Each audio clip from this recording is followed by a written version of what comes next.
Jennings. But You got the thumbs up. Somebody disagrees. Okay, thank you, Chris. I don't really hear Good evening, everyone. I would like to call the Board of Trustees work session meeting to order. It is 5:04 p.m. Clerk Perlow, would you please confirm the presence of a quorum? Yes, thank you. Mayor Shepro? Present. Thank you. Trustee Giuliano? Here. Thank you. Trustee DeWitt? Here. Thank you. Trustee Franco? Here. Thank you. Trustee Snaden? Present. Thank you. With that, we of course have a quorum. We have with us Attorney Moran and Treasurer Gasquet. Thank you. Now, can we all stand for the pledge of allegiance? Pledge allegiance to the flag of the United States of America and to the republic for which it stands, one nation, under God, indivisible, with liberty and justice for all.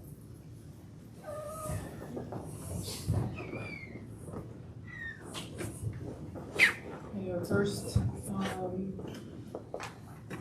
point of order today, business is to enter into executive session. Do we have a motion to enter into executive session? At 5:05 p.m. I'll make the motion. Second. All in favor? Aye. And just to clarify, this is to discuss the specific performance of a particular employee and legal contractual matters.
Do we have a motion to come out of executive session? And re-enter the work session meeting at 5:59. Motion? Second? All in favor? Aye. Okay. We are going to start our presentations tonight with meter parking throughout the village. So I think James Luciano is here to make that presentation. Want me to go first, or you want them to go first? I'm looking at the way the clerk ordered this, and I'd like actually the fire marshal and our site plan expert to come on up. So thank you, James, for offering that. Matt and Josephine, if you guys could bring up a couple of chairs and join us at the table.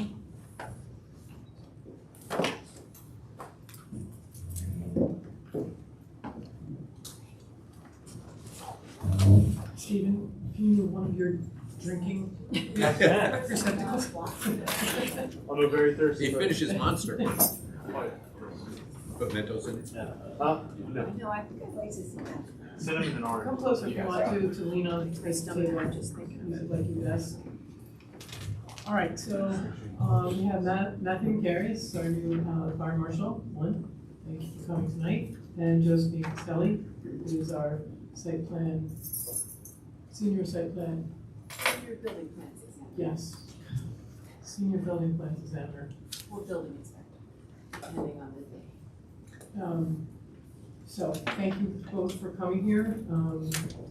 We've been anticipating this presentation, and I don't need to give it any further ado, so we both start. Who wants to go first? All right, I'll start. Okay. So when I came on July 1st of this year, there were a couple things that I wanted to take a look at. Number one was the current fire code that we have in the village of Port Jefferson.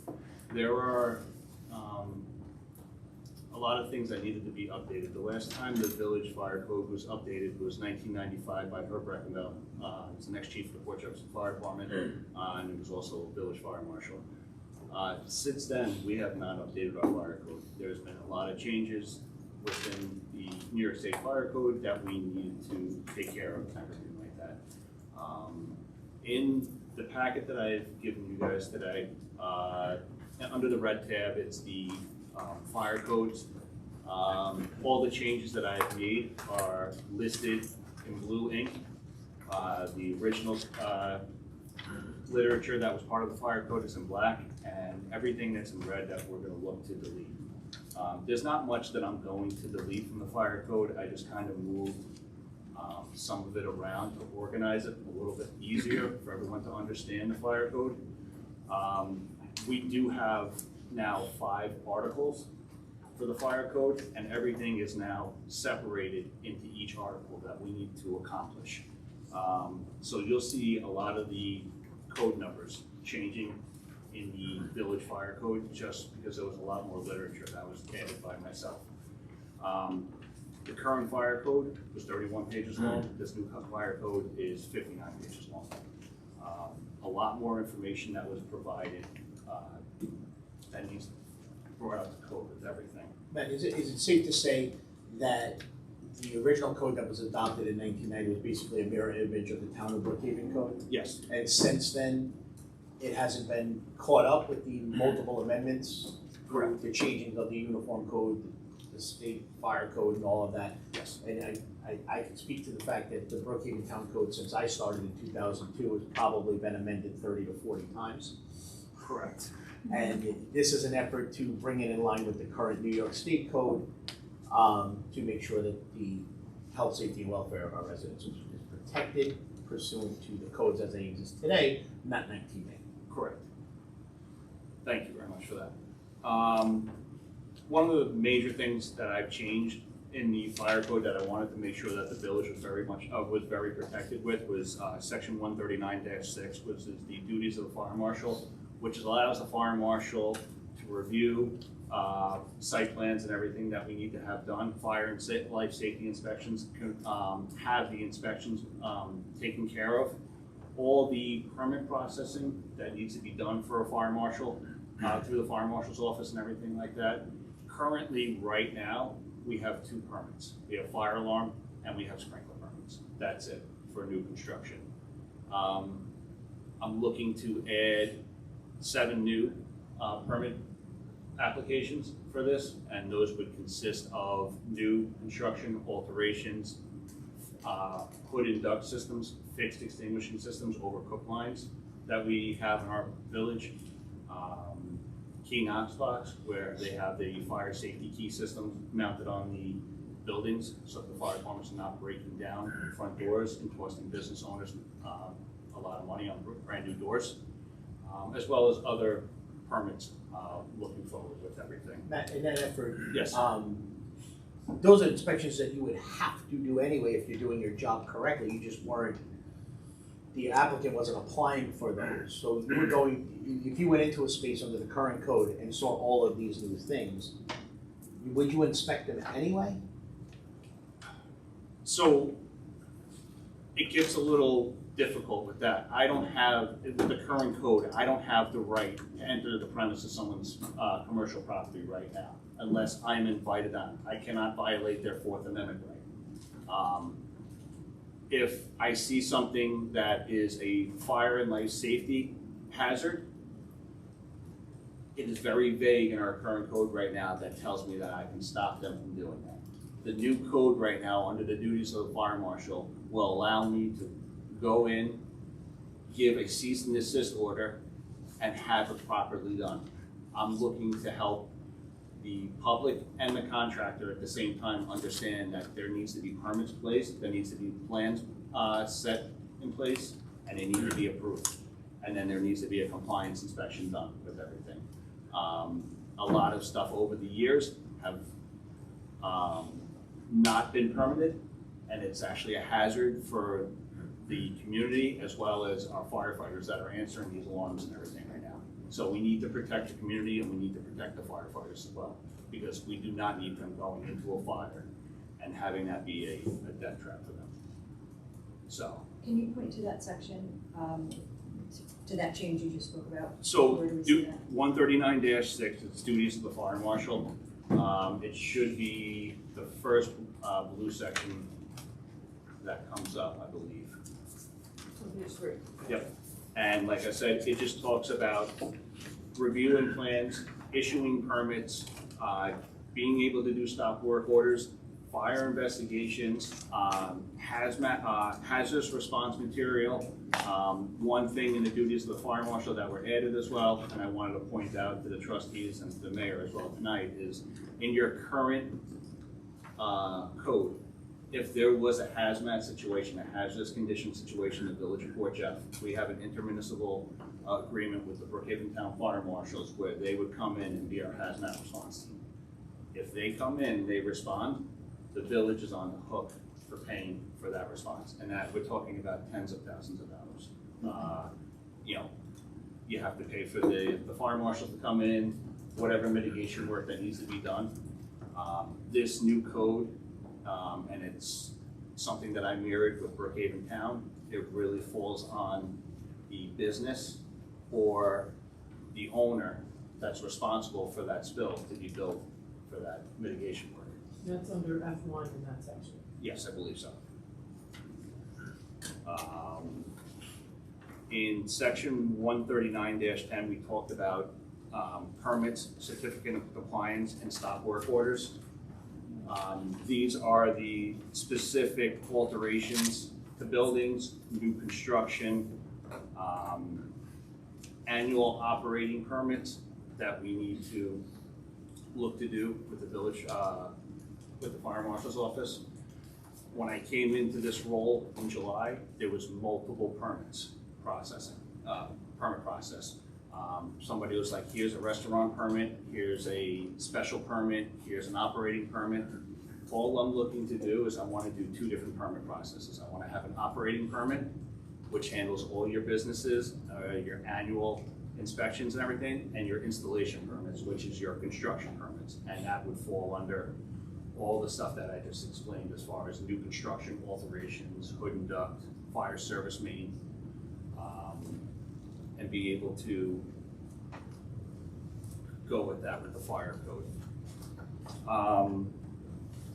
If you guys flip to tab B, the blue tab with everything, it's pretty much updates on our scheduling fees for what we would need for permits. Everything that's in the black lettering is existing permits that you guys currently have in the village.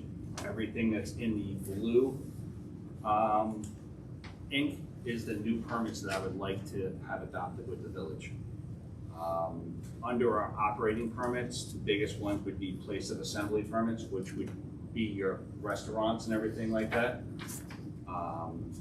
And your general non-permanent inspections are gonna be all of your businesses in Port Jeff that don't fall under a place of assembly permit. It just needs a general non-permanent inspection to make sure everything is safe to operate for the business.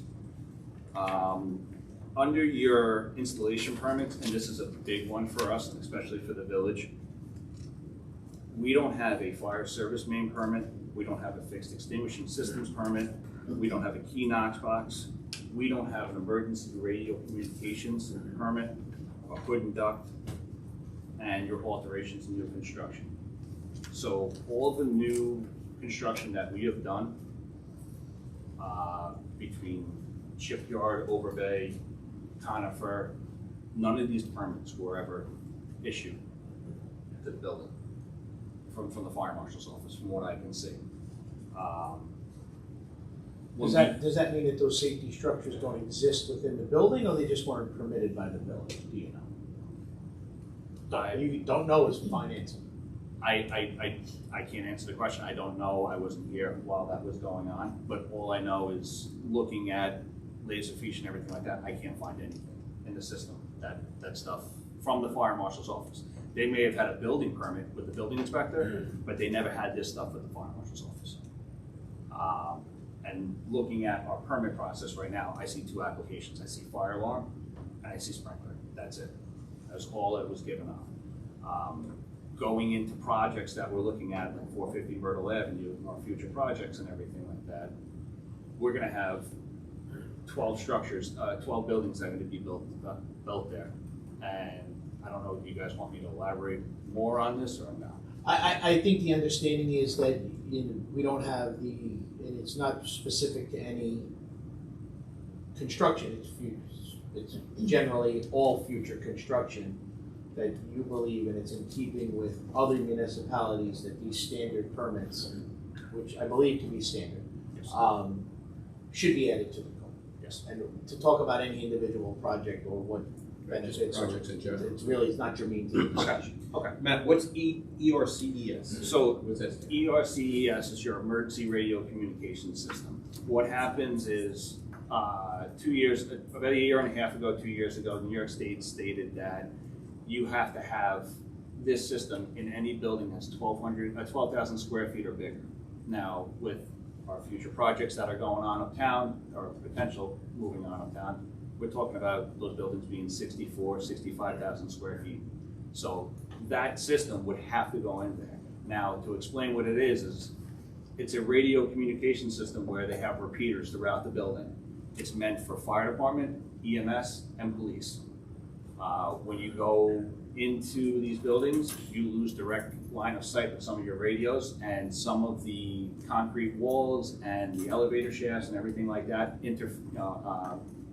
have the radio systems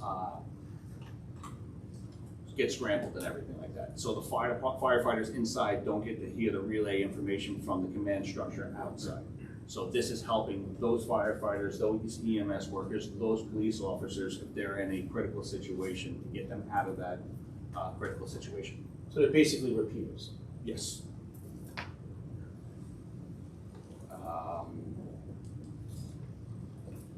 We talked about, if we flip over to does anybody have any questions as far as the permit fees and the list that I have on the blue tab? With just going back to the red tab, so the one that you want to eliminate is because of you're adding the 139 139-9 is the fire investigation that really needs to fall under duties of the fire marshal. You don't need to have a separate tab for that, so pretty much I eliminated that one section, added it to the duties of the fire marshal because, like I said, our original code, if you take a look at it, it's article this, article this, article this, and it's, when it gets to the point when you're doing all your articles for your operating permits, I said, this is silly. So Article 5 now is your operating permits. And if anybody has any questions, you go to Article 5, section whatever it is, and that's typical permit, and it has a description of it, what permit is needed for it, and moving forward that way. A lot of the stuff with the fire code was just organization. I felt like people wanted to add information, but they didn't want to move things around. I was able to construct 5 articles, put what we needed in each article, to organize it, and move forward that way. And it also explains the duties of the fire marshal and what we can do in the village as well.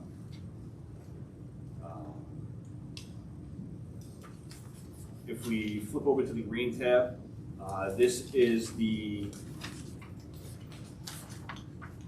just a brief 3-page application that I would like to start using for the village. The first page is your application that you would put together, that your business owner would fill out to submit to the fire marshal's office for their annual inspection.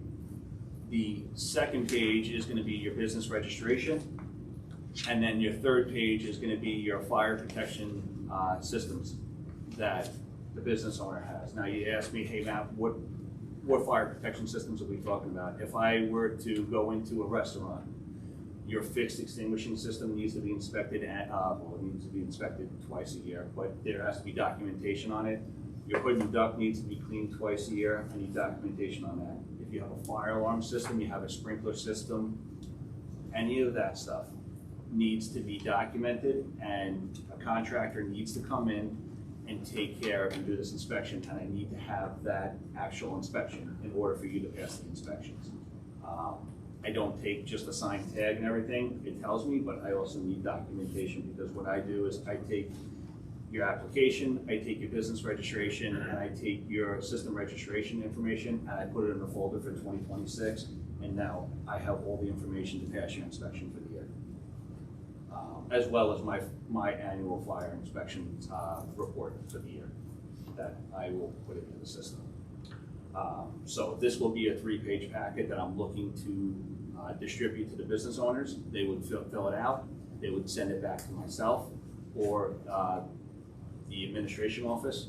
They would run a check to make sure there's no violations before I start the process.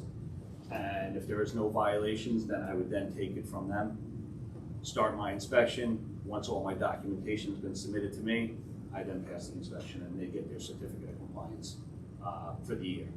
And then we would ask them to do it again next year. And they know exactly what's expected of them. Yep. The one thing that I just want to point out is I believe that for the business registration, we should look to collect a fee yearly for that of $25, because I have to take that information, file it away, and pretty much it's an administration fee to get all that stuff done. The fire protection systems registration, same exact thing. I'm looking for a $25 fee for each registration fee, each fire protection system. So if you own a business and you have a cook line, you're going to be registering your cook line, you could be registering your fire alarm system, registering your sprinkler system, and a fee for that for each system. Other agencies around that surround us do it the same exact way. They charge per system, as well as the same thing with the business registration as well. The last thing that I have on the orange tab is having a list of contractors available for business owners. I've been to multiple inspections so far, and I've had people ask me, hey, do you know a fire alarm contractor? I cannot recommend anybody. I have to take that out of the equation. I cannot favor any company. What I'm looking to do is to have the village have a list of fire alarm contractors, sprinkler contractors that I can provide to the village, to the business owner, so that way there's no unbiased feeling from the fire marshal that he's helping somebody out. If I can provide that list, that Licensed and insured has to be licensed and insured can and be added to the list. if Yep. you want it to be. How would we make that list and have it be fair? so what happens is we can make a post to the public that any contractor that would like to fill out this list, be part of this list, apply, and it's up to the contractor to apply for that list. Now, the only thing that I'm gonna say is that would keep him off the list is if he has current violations or he's not licensed and insured. You wouldn't even want to review the list, you don't want anything to do with it. I You just want wanna hand it. I want to be able to go to an inspection and have the owner be like, listen, do you know of a good fire alarm contractor? I hand them a Yeah. list and say, you can pick from one of these 20 people.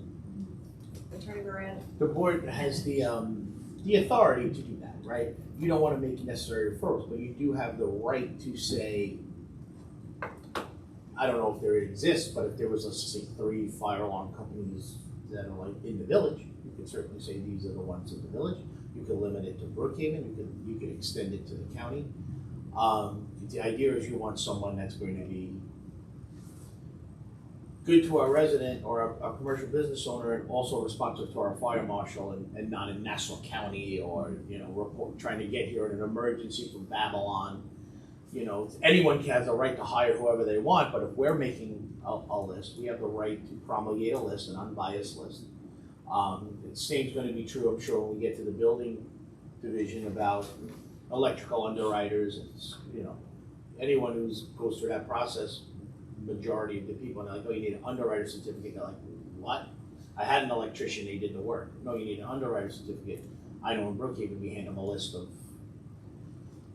Does Brookhaven have a list of? Yes. Yes. They do. Yes. Good first place to start, Trustee Yeah. Franco, I would agree. I mean, it is nice to have this list. It is also nice that we're looking like we're helping out the business owner as well. I know I'm the bad person breaking the news to them that, hey, your fire alarm system's not working, you gotta go get a fire alarm contractor like yesterday and get it done. And I don't wanna be so mean to be like, hey, I'm out of here, talk to you later. I wanna be able to work with these business owners. I wanna be able to help them out as much as I can. Because that's the position that I sit in. I'm here for fire and life safety. And if we can get compliance, then it's a win-win situation. Can this list have a disclaimer on it that we do not recommend or, I don't know what the language would be, but that we're not promoting any one of these businesses or any of them? It can. It's just a helpful list. It In can. some way, my fear is they go and do work, there's a problem, you see a problem, they have to come back. Well, the village told me to use them. Right. Yeah. I can see that. I could see that. I mean, if that happens, we're gonna get sued anyway. 'Cause they're not gonna. Oh, I can't sue them. They have the disclaimer. Some attorney is gonna take it. But we could put a disclaimer on there that this is no way a referral from the. Yes, the answer is Alternatively, yes. not have a list. What's that? Alternatively, not a I don't like not having a list. I think a list makes sense. I agree with the fire marshal that it's beneficial and time saving to our resident, and certainly the fire marshal in his experience, because like any other business, there are reputable and there are not reputable. So Sometimes if you're new in business and you kind of feel paralyzed by a requirement like that. It's very tough too, because if I go in and I tell somebody, I'm sorry, but your fire alarm system is not working correctly, please get a fire alarm contractor, and I walk out of there, and you have a non-licensed fire alarm contractor go in and touch that system, now I have to shut that business down, because now that system was just altered by a contractor that should have never touched it, and I'm affecting his business now. So if we can get on board to try to help somebody. And anyone that wants to be on that list and is licensed and insured, Can we we, put them on the list. can we generate that list, for example, use the Brookhaven list, but give it to the bid? And let the bid provide that list to the business owners. So, there's a reference list that the bid has of preferred contractors that, and here they are. So it kind of wipes us from it. I don't think you need to be wiped from it. I think you're being Sure. overly, yeah, positive. I think you're being overly cautious. Every municipality at some level offers help to various things, whether it's even expediting services, whether it's electrical underwriting, specifically fire systems. It's In your experience, have you had any lawsuits? Now, just want to point out one thing too, like, I understand where you're trying to go with the bid and everything.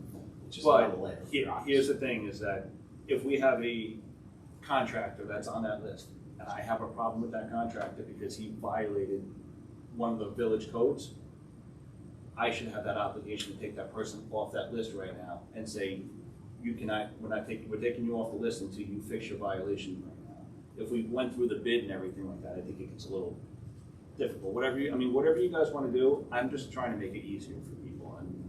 And like I said, I'll beat this to a dead horse. I am looking for code compliance. That's all I'm looking for. And I'm trying to protect the village and protect myself as well. I have a question Sure. again, back to 139.5. Can you explain that again? This authority to enter the premises currently states what's in black, or the black is new? Black is, everything that's in black on the new fire code is original. I did not touch it. Everything that's in blue, I just edited. So whatever's on the top there, what's it say? Authority to enter premises. Yeah, I think the old text used to be entry to, right of entry or something like that. It's technically authority to enter the Oh, premises. so you just changed the title? Yeah, it's just the legal, it's just Gotcha, legal, okay. you know. Right to enter premise or something like that is not the right way to go about that, to label it that way. And like I said, everything in there that's in the black is original from the village text. Everything that's in blue is new, and everything in red is what I deleted. And 139-9 was the only one that I deleted, and I moved over, like Bob said before, into the duties of fire marshal. I think it's great work. And I know it's not done because the board has to adopt it. We have to have a public hearing if we want to adopt it, correct? Yes. So I think it's a great first step. And in your short time being here, super impressed with how you put this together. And I just want to point out one thing also too. I've received a phone call from Northfield about them changing out their fixed extinguishing systems. And this was about a week ago.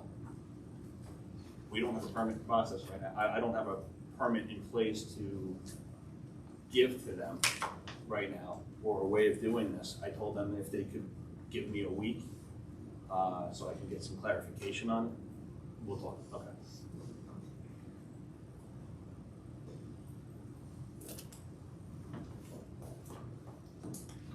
so, any other questions for the fire marshal?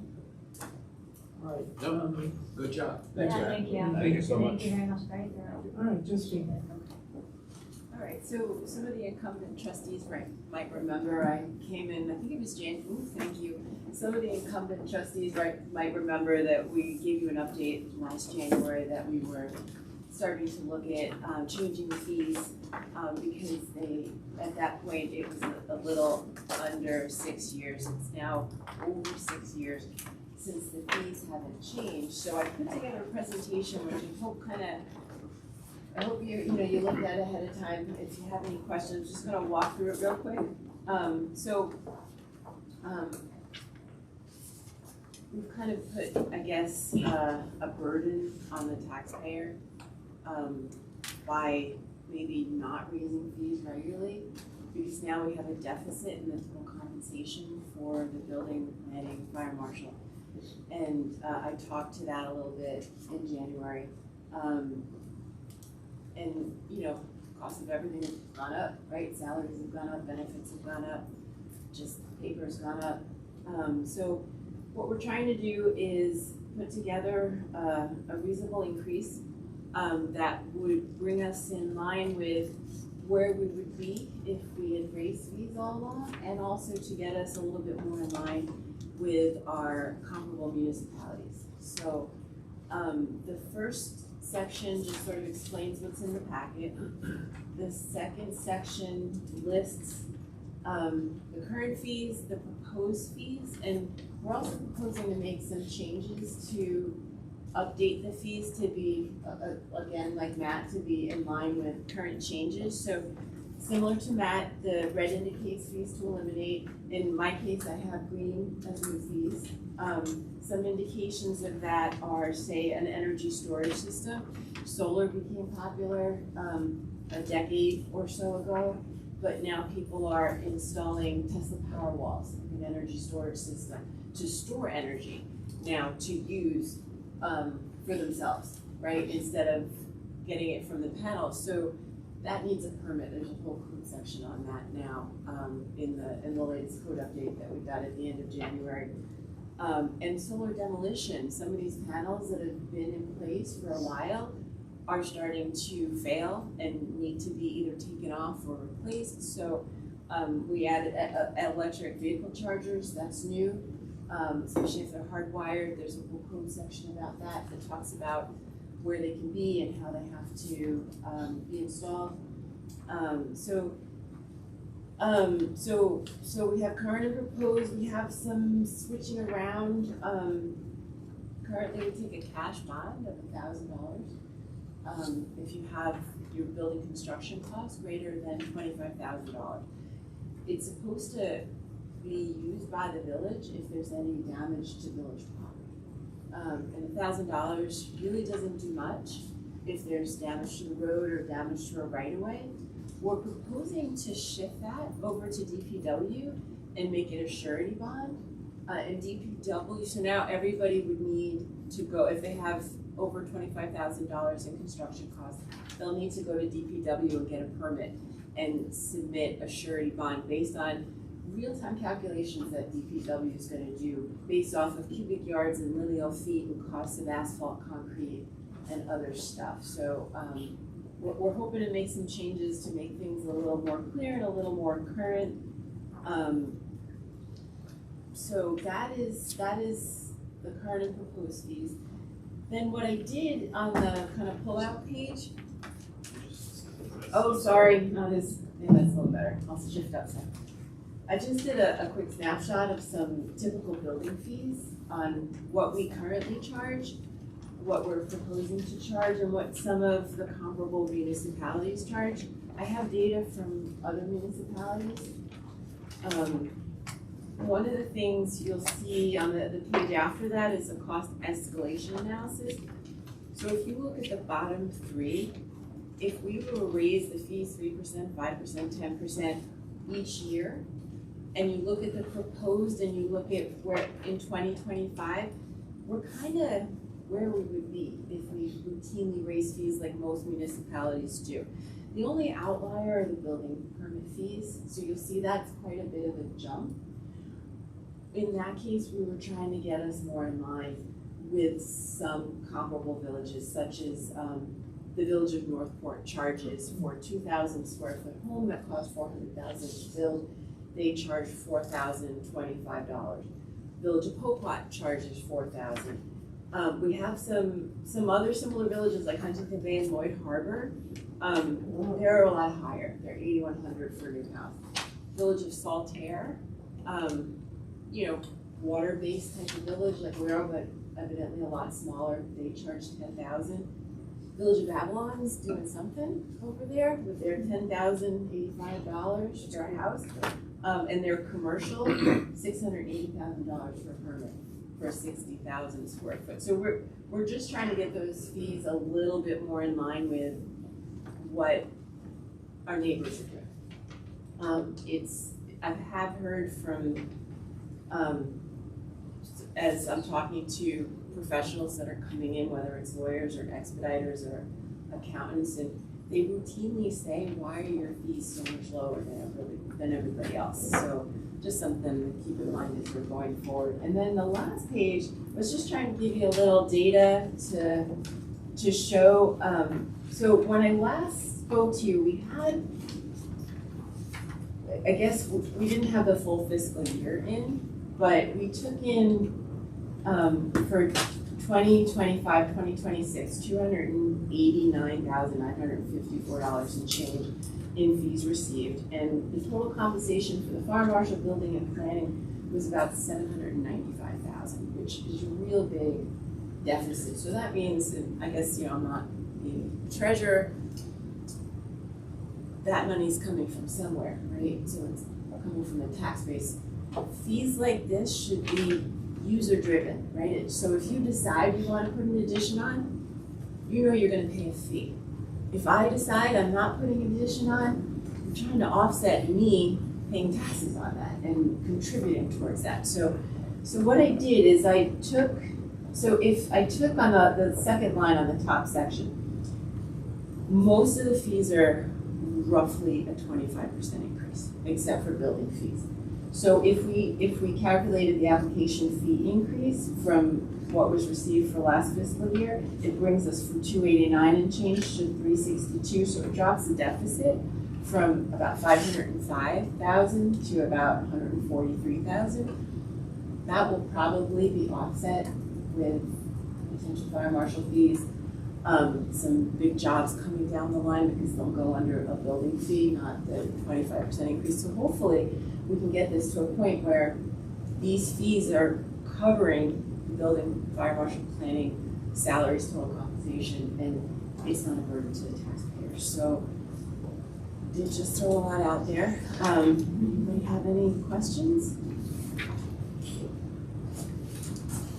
Josephine, why are we limiting the recreation fee? That was thought because there is a recreation fee taken through the planning process that's set by the board. So that's being taken out. It's not that it's going away, it's just being set by the planning board and coming in a different way. Okay. Is that fee for per unit in a multifamily dwelling construction project? Is that what that fee is? And it's called recreation fee. Is it I'm actually sorry, supposed to it's be set by the parkland board of fee? trustees, so, sorry, not the Right. planning board, it comes through you. You said it, yeah, I'm not 100% sure. So I think now that you asked that question, and I'm thinking about it, isn't it a parkland fee? A parkland fee that we receive from. Could we backtrack on the question to try and get Josephine focused? Why does this currently exist in our building code? What do you know it to be if you're eliminating it? It's a planning fee, and honestly, I'd have to look that one up. It's not being the planner. eliminated. It's not being eliminated, it's just I coming off a hold on one set second, I just want to make sure that we're understanding, because I don't want to have a discussion that's convoluted, because you're talking about a parkland fee, which is not a recreation fee, and if she doesn't have that answer, I just don't want. I don't I don't wanna have the guess answer that. because it's a planning fee, and the fees were reviewed by the planner. He's just not here tonight to answer that, but we could get clarification because this will have to come to a public hearing, we could. So I'll ask it this way, where would the parkland fee be located? It would still be in the code, it would just be set by the board of trustees. Are you is talking my about the understanding. recreation fee, talking about the parkland fee, or do we know if they're the same? The parkland fee was never on our original fee schedule. But I believe It's it's in in the the code. comprehensive, I think it's in the Yeah. code and maybe the comprehensive plan. I believe they're two separate fees. Okay. Me too. Who collects them, that I'm not clear on, but I believe they're two separate fees for two different purposes. Right, Because, excuse me one second, That's I'm just remembering, I believe the parkland fees are in lieu of providing a public amenity. Am I right on that? For multifamily rental I have. dwellings, parkland fee is charged per unit. and then the Unless, I thought it was unless they provide a public amenity, they provide a park, then those parkland fees are waived. I thought there was something in there, Dave, tell me if I'm sorry, Attorney Moran, tell me if I'm mistaken on that. substantial public amenity comes if you want a fourth floor, I think, right? Different. Yeah. Different. I'm sorry. sorry, yes, See, but I'm not the separate. planner, I apologize, I'm trying to help, but. But either way, for our purposes today, they're not being eliminated, I think to answer your initial Right. question, they're just being, I can tell you in the code, if it helps, looks like 220, 28. At the time of final plat approval, as a condition of said approval, the recreation fee shall be paid in full to the board of trustees by a minimum cash payment of 50% of the recreation fee, imposing a recreation bond. So the recreation fee, I don't know if that's what you're discussing, but it exists in the code somewhere. It's from the attachment one. But on it's this not one. 1,500. Say again? It's not 1,500, which is what the fee was listed. Again, that's why I don't think we're talking about the same Same fee. fee, okay. We can get clarification on that. So maybe we don't have to eliminate it. If That's that's what fine. we're talking about, Yeah. because we need to understand what it's for. But And I if there thought we is a, weren't eliminating. Hmm? I thought we weren't eliminating, we were just moving it. no, it's eliminated. We're Yes. eliminating it from being on 250 In attachment that section. 1, like from the old fee schedule, we're just taking it off there. It's still in the code. Right. The old fee schedule, 250 attachment 1. Right. It's just coming off that because this tends to be given to the public, it's online. Whereas those other fees are set through the planning process or board of trustees process if there's some changes or whatever needs to come before the board based on our code. Thanks. I'm just not sure we need to take it off of, for this, for purposes of this. Right, and I will get clarification tomorrow. First thing. Other questions? Thank you very much. Oh, It thank was you. very thorough. I had all my questions answered when we spoke before. But I like how you laid everything out. It's very clear. Thank you for all that work. Thank you very much. I like the fact that, and I've been concerned for a while, that major construction projects come in, all staff time that is utilized to go through the plans and write the staff reports and make site visits. It all comes out of the salaries of the people who are being paid through the general fund of the taxpayer. So this helps level that out a lot from both of your departments. So I think that justifies, in my mind, everything that you presented from the standpoint of the fees. I think I have an answer, and you tell me if I'm off base.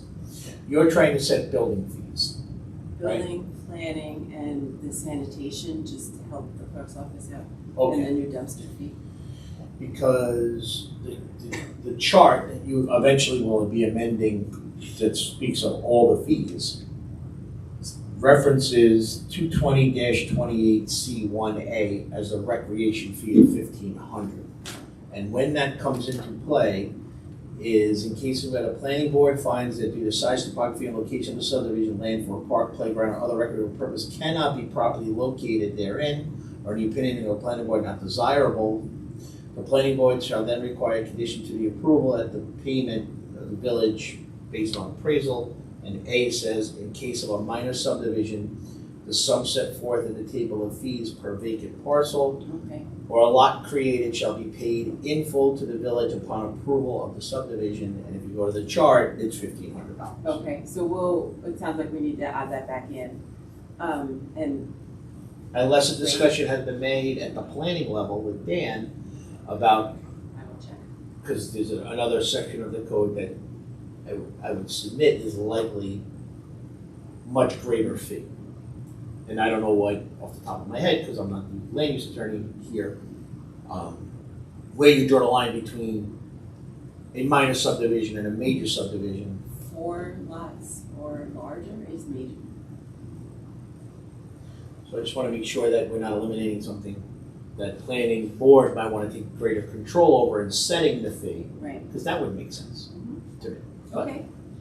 either way, we need to revisit it. I just wanted the board to have a better, clearer edification of what we were trying to do. Thank you. And the next steps for this particular, This is a little more comprehensive than the fire code. I think if the board would be prudent to set the public hearing for the fire code tonight, for the end of the month, if the board is desirous of moving forward. The building and planning and those other fees and codes are a little more comprehensive because they're currently listed, various fees in the code in various areas, so there's gonna be substantial code amendments associated that we're not just there yet. So I think discussion should still take place, and we still should be gearing towards that goal. But the next step would be getting some of the answers to these questions, and then creating a draft of what it would look like to amend them. Because some of the fees exist on a chart that's per code. We want to take that chart out, set the fee by resolution of the board, which is more prudent, because if something happens along the way and you need to adjust fees, you don't have to set up a public hearing and do all that. The board can do it via resolution as legislative equivalency. But it's a little more comprehensive to amend the building code than it is the fire code. So I think we should move, my opinion, we should move forward with the fire, if there's a case to move forward with the fire prevention code, do that, so let's set that public hearing, and while continuing to work with the building fees. Okay. So just to clarify, the code, building fees are in what's chapter? 250? 250? Which one? Do we have to go into the building code fees and all that? It So I'm sounds just like we wondering need if, to do your, here's my question. sorry. If we have to go into the code itself and cross-check We do. Yeah. everything, that's what's gonna take time. It's a lot of, So, Back to the parkland fees, I just looked it up, it's in the same, under the same section. It does say that it's up to the planning board to determine if they have not if the builders have not allocated for a park, then it's up to the planning board to say, you need to pay parkland fees in lieu of, separate from recreation Right. fees. and further down from there, it talks about if it's a 4-lot or a minor subdivision, it's a $1,500 fee. So it's, I don't know if there was an intent to, 1,500 sounds very low to me. I was explaining the purpose of that code. No, The agreed. parkland fee is because you put a burden, bringing more residents in on our parkland, so you either provide further parkland for Or your money. residents and the public, or money in lieu of. yeah, 1,500 sounds low. It seems, to me. and I'd like to That get seems some low. clarification why that number, or maybe it made sense in, 1995? 81. 1981? Yeah. It's a lot of money then. And that's a one-time fee for the people in perpetuity to use parkland. It seems I like. mean, some of these code amendments go back, I'm just scanning the chapter, to 79. So I don't know when that fee came into play, but. All right, well, talk about fees, Matt, I have another question. On your fee schedule, you don't have anything for the multi-resident permit? So, That's under, it's not under 139, it's under The question was- 161. Oh, I'm sorry. My apologies, you're right. Apologies for Marshall. so I do that. for multi-res, I was looking to do that for the apartments and everything like that, but that code already exists under section 161, I believe, of the village code. So apartments and rentals and all that is gonna be handled by another division. Okay, thank you. If a fire and life safety inspection needs to be taken care of, I can then do that inspection and then send that report over to them. Thank you. Nice. So it kind of was yours, but it was his question for Matt. But The it's code kind of your- actually says it's under the building inspector, oddly enough, but, All right. luckily the fire marshals have been doing the inspections. One of the things in this effort is to try to get the fire marshal code on the book, so we extrapolated out to purely fire marshal fees, as opposed to the combined chart where it was all just kind of meshed together. And to their credit, they worked diligently and expeditiously together to get that done by today. Thank you so much. Good job, both of you, thank you very much. Have a good day, guys. You can leave the chairs there for now. I drank too much water, I'll be right back. Okay. Story that way.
farm president.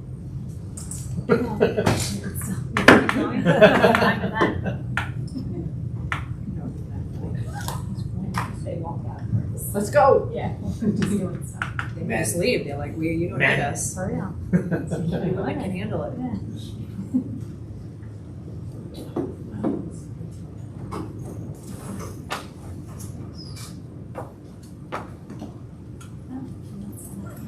James, do you want to come up while we're waiting?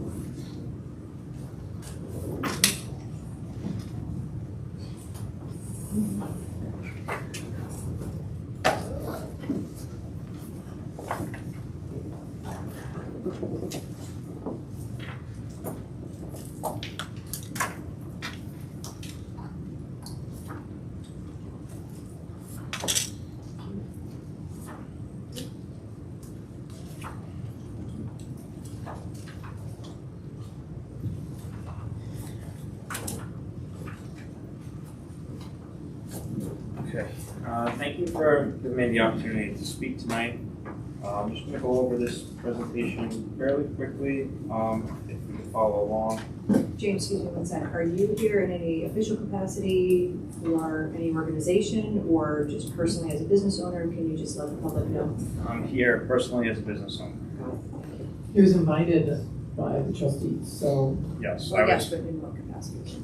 yes, I was asked by Trustee Franco and Trustee Giuliano to give a presentation on the tiered pricing model that I had developed, and specifically to compare it to the $2 current rate that is in place now. I did the best that I could with the time that we had. We did not get the information until yesterday, but nonetheless, we still have what we needed here. So the idea is to really change the perception of people parking in the village, and let's get out of that mentality that Port Jefferson is just out to raise funds and build revenue sources. We could still accomplish those goals, but without we need to change that perception to the public. So with these three options here, we have a $1 quick stop, a $5 Port Jeff visit, which covers 3 hours, and then a $12 park all day fee. This would also include a free holiday parking from Thanksgiving Eve through New Year's Eve, which would promote economic activity during the holiday season. Our goals are pretty much what we're looking to, we have to identify the problem first and then come up with a solution. So we really want to change that perception. Like I said, we have to support the downtown activity. We want to encourage people to come down here to shop, to dine, to view the waterfront. We want them to stay longer, but not too long, And then we have to protect the employees that are paying an arm and a leg for parking.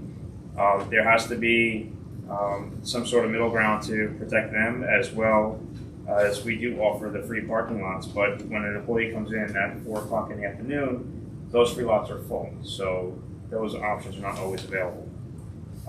We do understand that we need to bring in revenue as well, and we need to just design those packages to accomplish those goals.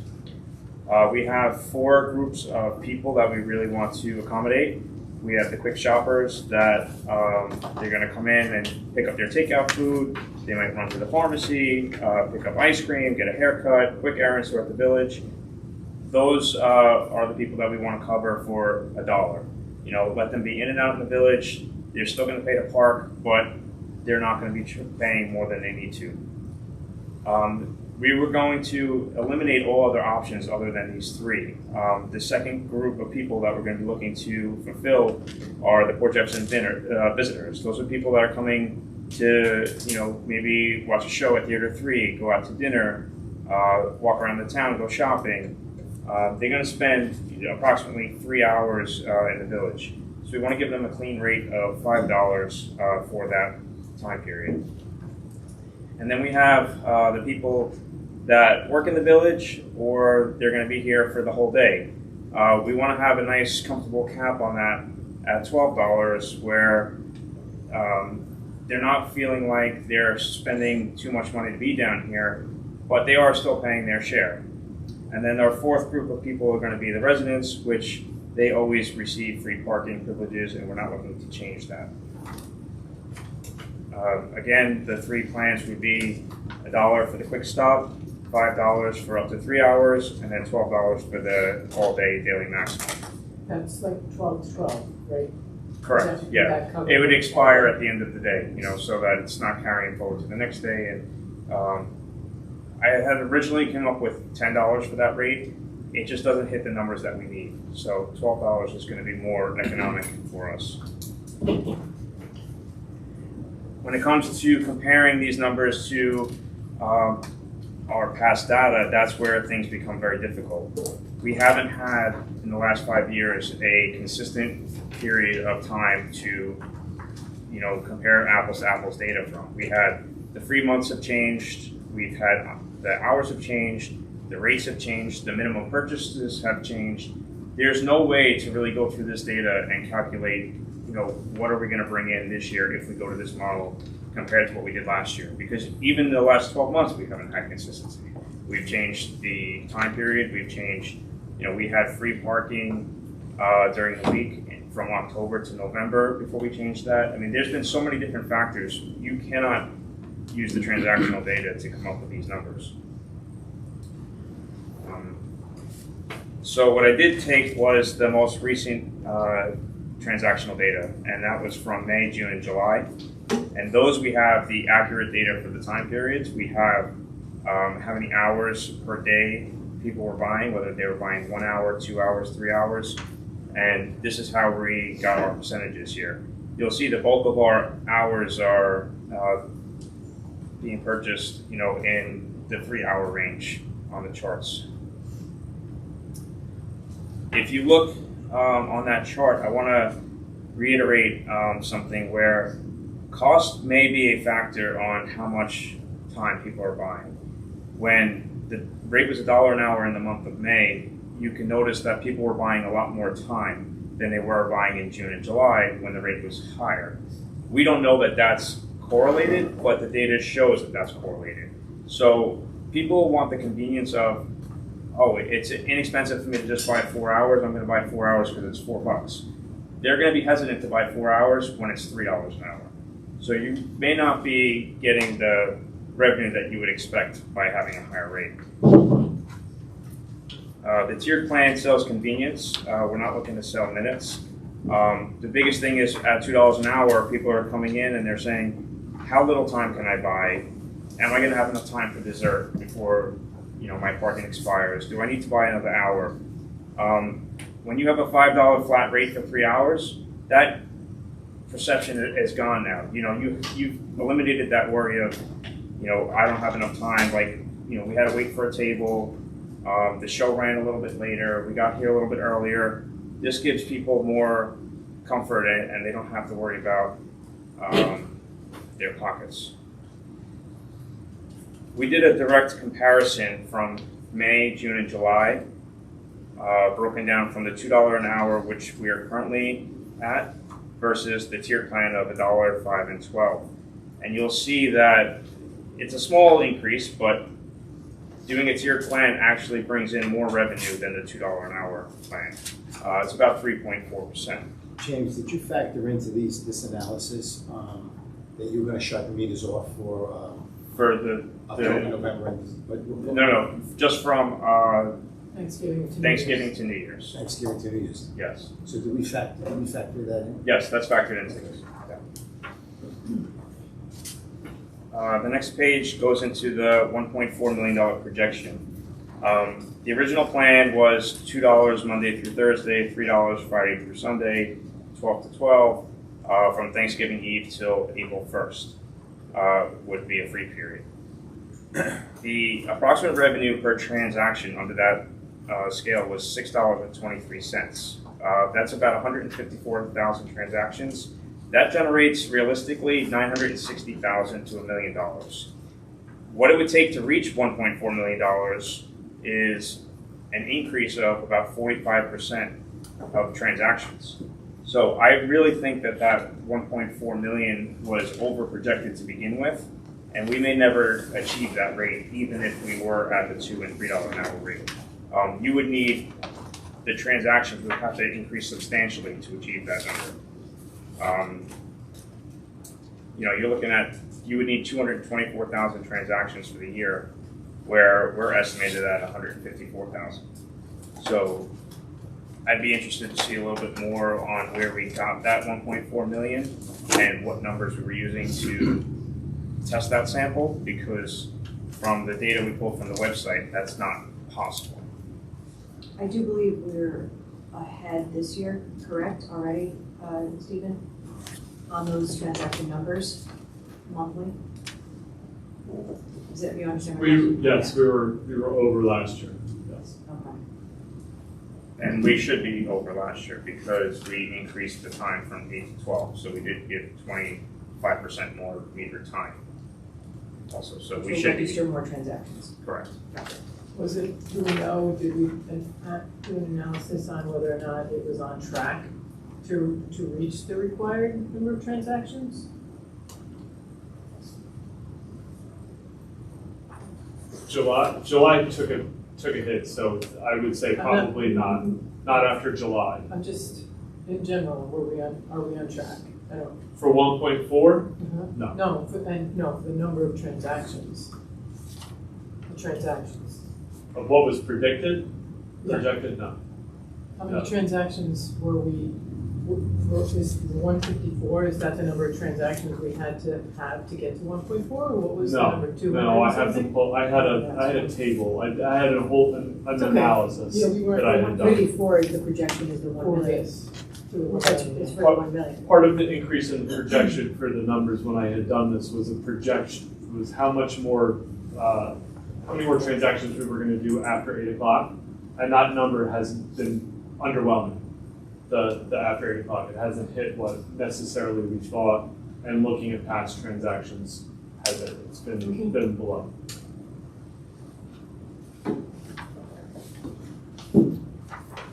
So now we're going to do a side-by-side annual comparison.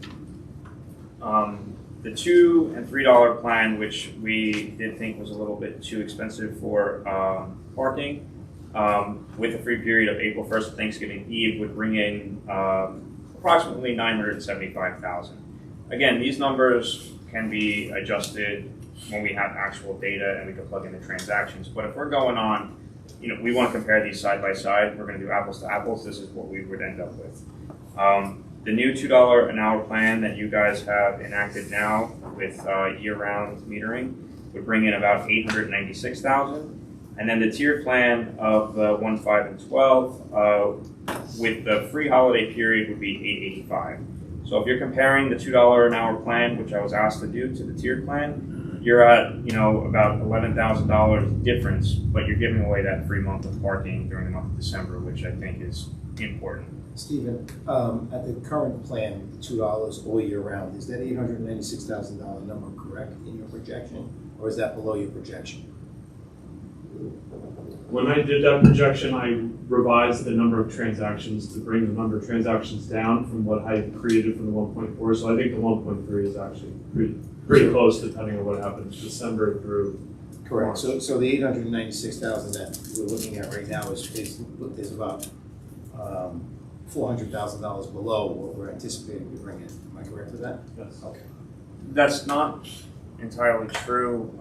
Like I said, it really depends on what the transactional data is. We don't have transactional data to plug into a system, so I wasn't able to plug in the exact numbers. If I were to plug in the exact numbers that Stephen has, that he wants to give me, then that would bring that middle number up to your 1.3, and the other categories would spread out accordingly.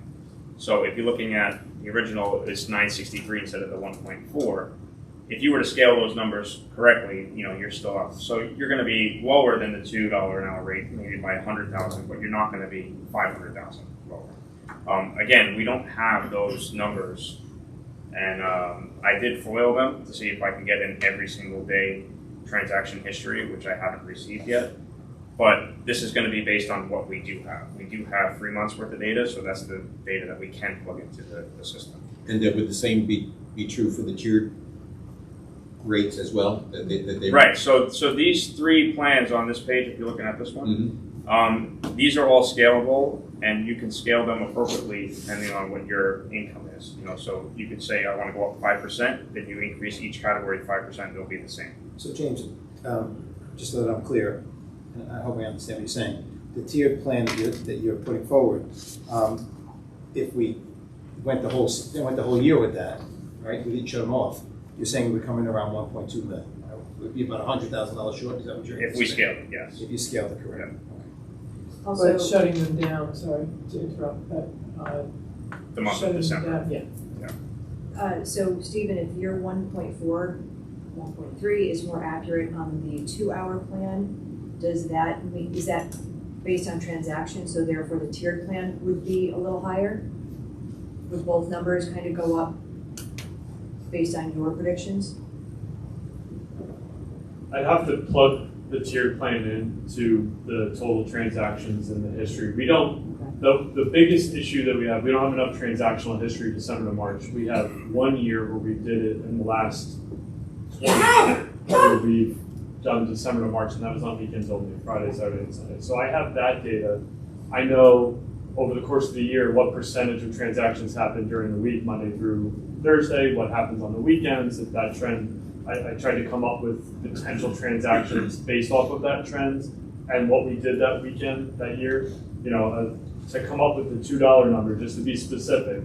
The historical transactions, August to November, if you use a 5-year sample size and then kind of bring it down just a little bit, 95,000 transactions.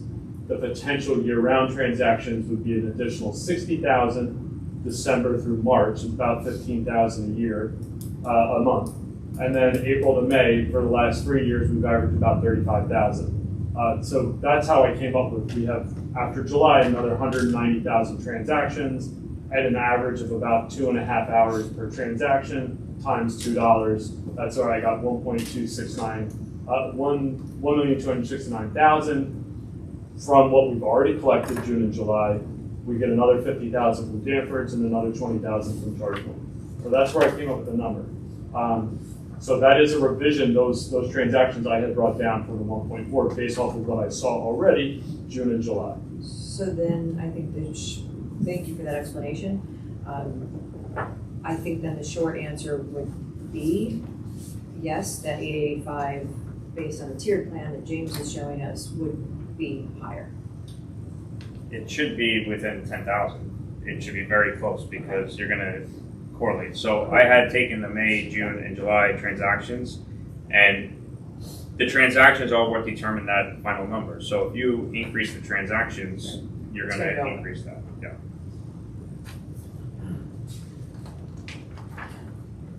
Then we also have, just to back up. So the $12 is from 12 to 12. You could be there 12 hours if you wanted to be. If you want it to be, yes. So, is there a way to factor in, because that now, how I look at that a little bit, is that employees might come in and say, hey, I can work a 10-hour shift, park in that spot, and that spot is gone for the day for $12. Did you factor that into your equation? You're going to have that as a possibility. The amount of transactions that were bought in excess of 10 hours last year was 1.23%. So can an employee come in and spend that? Yes. I mean, and that's also a problem that we're always going to have with employees, But at the same time, is it right to tell an employee they got to pay $20 to come to work to pay for parking? Well, we do have free parking areas. We have quite a bit of free parking. I mean, there's quite a bit of free parking. In addition to the Brookhaven lot. Right, and that's still available Is to it them. a pass? Right, but come to work on a Saturday at 4 o'clock and tell me where you're going to find a free parking spot. It's not reality, But again, in the wintertime. I'm sorry, but again, you could also buy a seasonal pass to the Brookhaven lot. I think, Randy, if I correct me, Trustee DeWitt, I think if you buy it in the early bird, it's like $27 Oh, is that what it for is? the season. Early bird. But again, try going over right now and finding a spot in that parking lot. It's not available. And that's where the issue is when you come to work in the morning, those spots are available. You come to work in the afternoon, those spots are not available. And that's the conundrum, right? Because that's a great sign. That means traffic is coming to the village. People are coming here to utilize our village. So it's a good thing that they're having difficulty finding it. It's just, I don't think that we I think it's gonna take away spots from customers close to the businesses, that I think the business owners would want their customers parking closer and their employees parking a little bit further away. So, just that one point, I just wanted to get a clarification. I on the appreciate the $12. point. I think we've seen this long enough here where I think the employees are gonna park where they wanna park, regardless of where we set them up. Whether they're paying $20 or they're paying $10 or we give them incentives. We've tried this for many years. I think the employees are gonna park wherever they wanna park. And it's true, because I spoke to a code officer this morning in the gym, and yesterday he wrote 20 summonses for people that didn't pay the meter. Yeah. So there are a lot of people coming down and not paying the meter, and I'm sure Dave deals with quite a few. Well, and they won't show up on Treasurer Gacka's. Hold on, Dave, let me Data. see. Wait a second. Dave, is that it? These are No. people, these are not it. These are people, it's just for the week of 6/9 to 6/15. So this is basically from 6/9 to 6/22 of people who are challenging the issues of their park ticket. Not just issues, that they're saying, I got a ticket and here's why I shouldn't have to pay a fine. Probably 100 here at least. Yeah. So the next thing would be, if we are able to change the behavior of the patrons in the village, we could potentially see an increase in revenue, which could bring us up to, after a year, another 5%, which would bring that tiered plan to roughly $9.29, which would outperform the $2 rate. The idea is you want to eliminate the anxiety from the customers when it comes down to parking. You know, whether they're choosing to buy an hour or 2 hours or how much time. I think if you really sat in the parking lots and you really talked to a lot of people, you would really understand that they just want to make sure that they're going to not get a ticket. That's what it comes down to.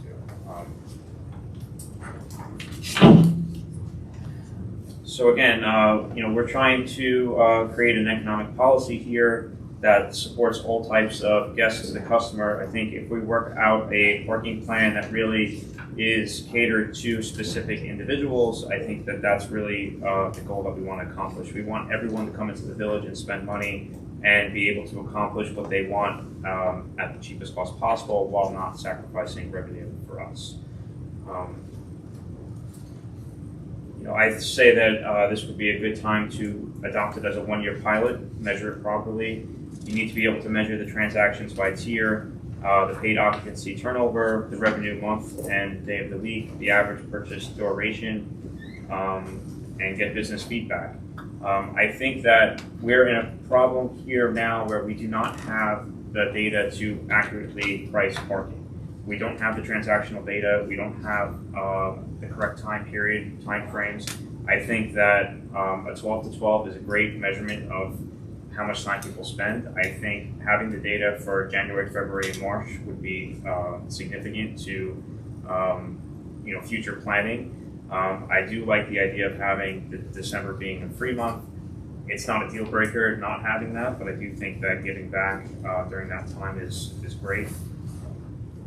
And then the action that I would ask for from you guys would just be to establish this one-year tiered parking plan. You know, I'm happy to answer any questions, but again, the ask is not to decrease village revenue. We understand we need that. It's just to be able to market this better to our customers that are coming down to the village. James, what is your recommendation or thoughts on the time frame for enforcement as it is now versus anything different? I think 12 to 12 is a fine time. I don't think we have any issues with parking in the morning. I don't think it's being abused. And, you know, shutting the meters off at 8 o'clock isn't really helping anyone. You know, I think the 12 to 12 is appropriate. It gives code the opportunity to monitor the lots up until the end of their shift. You have a lot of kids that just hang out parking. If they're going to be hanging out, let them be paying, you know, for the parking spots. So, Attorney, Sorry. excuse me one second. Do we have an answer before I ask the other question as to whether or not we are allowed as a village to meter Main Street? Because we maintain the parking and enforce the parking, can we do that or not? I can tell you, It's as an option. I sit here, my gut tells me it's a state road and you would need some type of approval from the state. but it's possible, it's potentially possible. I'm sure with permission Okay. it's possible. So then my follow-up question, thoughts on metering Main Street? I mean, there's a lot of different options. A lot of people have discussed, store owners have said, we would love spots out front for quick, like we did during COVID. 15-minute or a metered system to keep those spaces open. So you don't hang out with your lawn chair next to your cool car and take that space up for takeout. What are your thoughts on that, if it's at all possible? I don't see anything against it. I think, hot dog meters Main Street. I think Main Street being metered would just add the revenue that we need. But I think that our problem with Main Street is really just enforcement. If it's being enforced properly, you'll get the turnover that you need. But if revenue is a factor here, then, it'd be worth looking into. One of the concerns is that there's been an increase in traffic to the village in June and July. In June, I think it's an approximation of 5,100 transactions at the meters, and in July, it's 3,200 transactions at the meters, was an increase from the year before. So it doesn't seem like the fees at the meters are impacting travelers coming to the village, because there's been almost a 9,000 transaction increase in the past 2 months. So how do we get, because if you take that data, and then if you look at the proposal that you have, which I understand, the way that you have it structured, it's $885,000 approximately. The way that it's currently structured, it should approximately bring in about 1.3 million. So that is a $400,000 gap. When we see transaction numbers are up, how do we put a $400,000 hole in the budget? Okay, so I'll reiterate again that there's not a $400,000 hole. Those numbers were based on the transaction data that I entered in. Mm-hmm. So that's where, if you're seeing on the 1.4 is really reading the 900,000. If you scale them up, then you will scale appropriately as well. He's saying this number should No, go up as well. I completely understand But that, then but you he's don't at want to eliminate, you don't want to have parking during Thanksgiving through New Year's, correct? Correct. So that we have to factor that in also, that we're not going to get revenue. That's factored in there. But that's where it comes at. And it also, the transactions are also not as high as you say that they are, because I'm looking at the report that's on the website, Mhm. and we went from July from 23,000 to 26,000, which is a 3,000 transaction increase, but we've also added 25% more time to the thing. So yes, you're gonna get the increase in transactions because you're now charging for the parking when you were not charging for the parking from 8 to 12. So Matt, that was a question I asked Stephen, was if this number is Well, actually 1.4, that number is not still 85. Agreed. What Okay. I'm saying is if we stick with the plan, that we're going to eliminate the period of Oh, the holiday. the holiday period, well, that is the number. No, those numbers that I That's gave already you Okay. projected That's that already here. you're gonna Yes. charge That's what I 365 said. and we're gonna charge the 365 minus the 1. So if I may, Sure. James, and he didn't have access to this table. We had sat down a few months ago and we were going over a year's worth of transactions, and I plugged this tier in, and at the very lowest end, the worst case scenario, you're looking at 600,000 would be the revenue. That means the 2-hour parkers all go to 1 hour. None of the 4, 5, and 6-hour parkers go to 12. They all just stay at the 3. Like worst case scenario would be 600,000. That's with losing all of December and the week, if it's a week after Thanksgiving. Best case scenario, you're looking at 1.808, 1,080,000. That's if all of the 2-hour parkers go to the 3, and then the 4 and the 5-hour parkers go to the all-day rate. So somewhere in the middle, I think somewhere around the 800,000 is probably a pretty good estimate that James has come up with for year-round with that tier rate. So what would be the differential between what we currently have at $2 and James' rate? If we compare apples to apples, 10,000. stretch it out through the whole year. It's 10,000 approximately. Based off of with losing, our current model says it's gonna be 1.3 million, that's what we're gonna bring in. With the year-round, every single day, the 2 hours.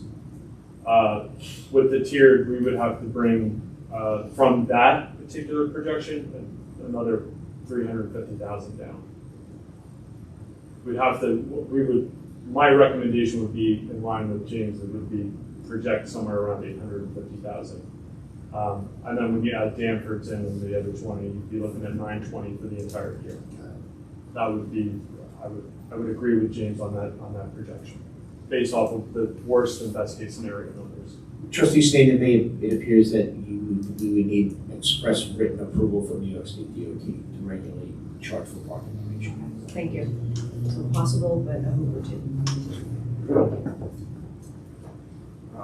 It was important that when I made these calculations that I got the per hour data from Stephen, which I did, which was only available for those 3 months. And that's why I did those 3 months as the baseline for entering in transactions. It's impossible for us to come up with what you're going to bring in for the year because we don't have any data from January, February, or March, ever. So you could sit here all day long and project that this is what we think we're going to bring in. We have no idea what you're going to bring in. And I can tell you right now, there's no way that 1.4 number hits no matter what way you do it, even if you went back to the $3 an hour. That's just the reality of it. But like I said, my job was to compare the $2 an hour versus the tiered plan, which is what I showed you. All those charts are accurate. Again, you would just have to scale those numbers down. If you increase transactions, you're going to be increasing that on all 3 categories. But I'm not going to sit there and promise that you're going to bring in $1.4 million because that's not according to the transactional data that I have. I have a question about the system we use. So is it limited if someone, uses or, purchases the 1 hour, they're limited to that time? Can they renew? So then that kind of gets a little tricky too. Because if let's say you do $5 for 3 hours, instead of going up to the all-day parking for 12, then how does the renewal piece work? If I see my parking is going to expire. So Stephen can get a little bit more information from Honks, but from the research that we've done is the safety net question that Stephen and I had discussed in the past was whether or not someone comes in and buys 1 hour of parking and then just keeps renewing that 1 hour of parking. It's a little tedious. You're going to get people that try and do that. Okay. But Honk does have the capability of programming the system so that once that plate buys 1 hour's worth of parking for the day, that 1 hour parking rate is no longer available to them. They would have to buy the next. Yes. Wildly important. Yes, agreed. They would need to then next buy the next tier up. And it would be based on a per plate per day rate. So that if you come every day, you can do that every day. But you can buy 1 hour of parking, but then the next time you want to renew your parking, you have to buy the 5. I think that would be important for the next tier 2, the 3 hours, because you could get 6 hours for 10 as opposed to paying an all day for 12. I know it's only $2, but still, I think that would be an important thing to investigate for both of those. I had this conversation with Honk and we would need their assistance in designing a system that would make sure that couldn't happen. They can do it, they just need their programmers that would help us. James, have you reviewed this with anyone from the BID, the chamber, other businesses, retailers association, etc.? I have been in communications with members on the BID as well as members of the existing parking committee as they stand now. We do have strong favorance in this tiered plan. The other thing that I wanted to bring into light here is when you look at the data and you break it down on an hourly basis, when the rate was $1 an hour, people bought more time. Whether they bought more time because they were here or they bought more time because it was convenient, that's something that the behavior matters.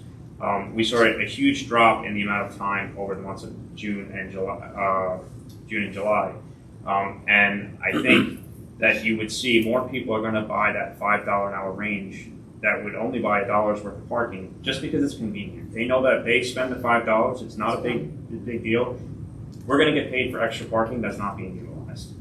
You're going to see in the long term that you're going to have an increase in behavioral change, and you're going to be able to promote this as a friendly environment with this plan. Yes, I agree with you on that. Back to my other question about reviewing it with the other organizations, did you have any opposition? And if so, what was it? We haven't had any opposition. Everybody seems to everybody asks for $1 an hour. We know that $1 an hour is not reality.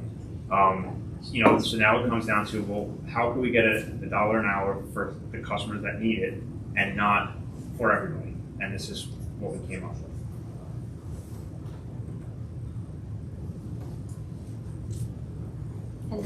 And this would be extended past January also. Right, it would only have a free period of Thanksgiving That's to the New only Year's. free period. Let's get the holidays Yeah. covered and then back on track January 1. Is this for fiscal 2028? Not according to the last 2 pages. Yeah, I mean, so, do we have any other questions? I mean, I think we should start, right away, start gathering the data, to be completely honest. Like I said, I showed you the comparison of the $2 an hour versus the tiered plan, and, you're at a difference of about $10,000, and that's giving away free parking in December. The hardest part about this is communicating it. The plan, I like it. I think we need the full fiscal to figure out how to communicate it. And in my opinion, would make sense to adopt it immediately, maybe, but it's such a big change. And we're already budgeted. This is not going to change the amount of money you bring in from what we changed at the last meeting to what this brings in. You're going to be pretty much apples to apples. Well, that's actually not true. If we have that period where we shut it off, that's where the difference is going to be. I think it's germane to the discussion to also talk about, because I review literally thousands of parking disputes a year, and a lot of the bulk of them stem from lack of communication. Last year I could park in April, I couldn't this year. Yep. It was I paid $1 because that's what it was the last week when I came, and now it's $3. And there needs to be a consideration of that communication and that effort, because where we would be getting, it might not affect the parking numbers, but it might have a net effect to the enforcement numbers, because as a prosecutor, I'm obligated to review those and be fair. And if there's exculpable, being hyper-technical, if there's things that get people off the hook, I'm also obligated to take that into consideration when I'm making offers. So I just want to make that the communication is key with these things, proper signage is key, and the understanding that I know this conversation is specific to parking numbers, but thousands of fines are getting reduced based on lack of communication with the public, and haphazard, I don't want to say haphazardly, randomly just changing throughout the course of the year the rules that people can't follow. I completely agree with you, and maybe that, if we were to move forward with this tonight, would be a very good task for the parking committee to help us determine the best signage, the best PR push to get this out to the public, whether it's ads in the newspaper, whether it's social media, or all of the above. I agree with you on communication. It's got to be very clear. We've talked, James, in the past about signage at the meters and around, the signage at the front of entrances to the parking lots. All that can be done. We've done it before, and it can be done. I think clear communication and casting a wide net on who our reach is, and that would maybe require some sort of a campaign. I think look what we've done, and to make people clear on what it is that is expected. I don't want to speak for the bid at this moment here, but I do know that while I was the president, we still had $12,000 put aside for parking upgrades. which could be signage or, they were originally for the hoods for the meters that we did not move forward with. So there is money set aside for that. That could be an aggressive campaign and changing whatever signage needs to be changed and stuff like that if they wanted to approve that. That money is already set aside for parking upgrades. That's good to know, thank you. I just would be remiss if I didn't say, and I agree with you, Trustee Sneeden, in your first line of questions, that he's here in his individual capacity, and we have a parking committee, and admittedly, also, James got the information to create this week. So I think it's only fair to the committees that this board put in place to at least have them review this officially. It's just, I'm all for doing it right away or whatever the board wants to do, but I also want to give due respect to the process. Well, additionally, if we do put it off for a small amount of time, I wouldn't put it off for very long, I would like to hear from the public and from the residents. Does it really, affect them? Quickly, no, but Pull up the most recent Facebook post about parking and see what it's an exercise in futility to communicate about parking on social media. Stephen, if we As did. we wait also- a second, that's not what I'm saying. I'm saying that we ask the public to come to a meeting. So give the parking committee time to review, and I'd like to hear from the public. I never said social media, come to a meeting. Let the business owners come. Whatever, that's Just fine. really I would quick. like, that we represent the residents, right? Ultimately. Would you like to speak, Mayor? Go ahead. Okay, thanks. I wasn't So, finished, so I need more time when you're done. you're giving me the opportunity to speak? Okay. I'm worried about our staff as well and the resources that we put against this and the influx of questions and the signage that has to be made and the cost to the signage, and maybe the bid puts that up, but we don't know that yet. I feel like we need time to contemplate it and time to roll it out for fiscal 28. And I think the work that you did, James, is incredible. I wish we had taken a look at it before fiscal 27 was adopted, and I'm not necessarily talking about the apples to apples and the numbers. I am talking about the enforcement and the way that it impacts. It doesn't really impact residents because they don't pay for parking. It impacts the people who get tickets written on their decisions about how they pay for their parking. So that is what I'm advocating for, is a rolled out timeframe. Can I finish my original statement? Thank you. I would like to hear from the residents. Like I was saying, it doesn't affect them quickly and directly, but if it's hurting the businesses and we lose businesses, it ultimately affects the residents. I'd like to hear from them. I'm talking about in a public board meeting when the public can come speak. Let other businesses come. Let us hear directly from the bid, the chamber, whoever may want to or may not want to speak. If they know we're considering this, let's hear from more people than, no offense to you, but one business owner. And I do appreciate this work. This is very comprehensive and very clear, and I thank you for that. But I want to make sure that we're hearing from everybody, so there is no, if this were adopted, the following meeting, we have people come forward and say, this isn't working, and this doesn't work for my particular employee or my particular customers. I would like to give a small amount of time to hear from everyone. Steve, let me ask you, timeframe. If we were to do something like this, how much time would we need from HUNC? I can't answer, I don't have that answer. Trustee Julian, I don't know. I would obviously start the conversation immediately. And then obviously the other aspect of this is how it would affect the budget. And with the tier, with the pretty down the middle projection, we'd have to cut the current budget $520,000. Or come up with $520,000 of additional revenue. So, I mean, right now, it's part of my work session to discuss that there's a budget amendment to bring it down to 101. That's offset primarily by additional revenue with enforcement in the off season, and then a couple minor cuts to the general fund budget. The 520 is an entirely different animal, which would take a lot of research and conversation with the budget and finance to figure out how do we plug that hole.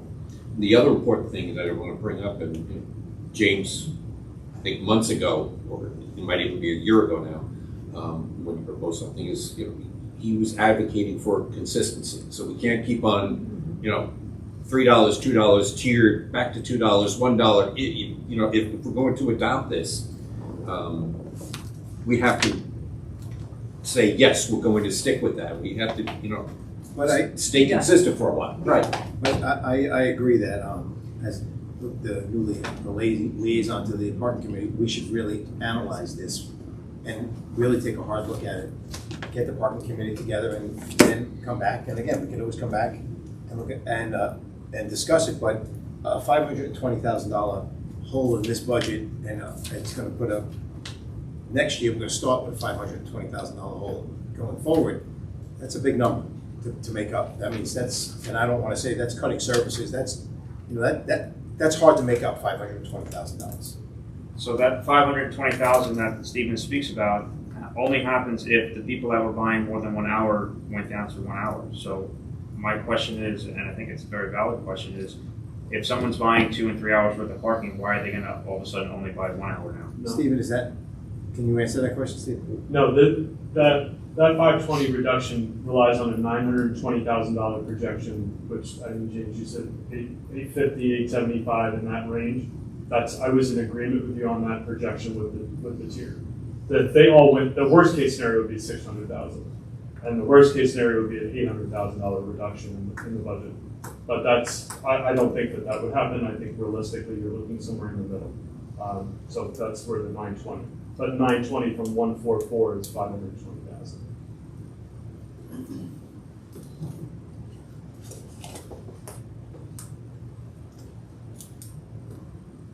What did the public think about the $2 approach?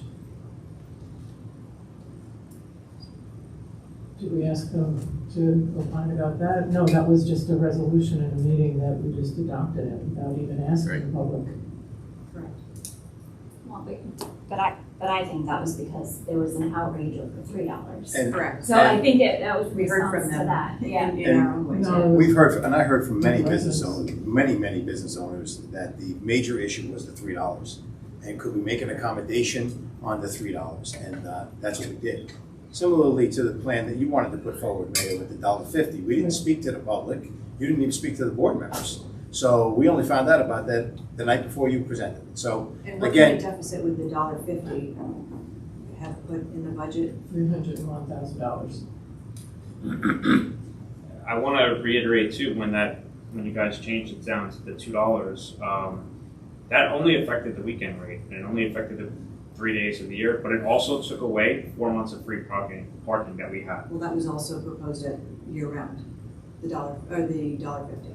I'm not talking to the $1.50. I'm talking about the $2 versus when we had it was, you know, the plan we had before that. Even at the $2 and $3, we still had the free parking in the winter, and we had free parking during the week.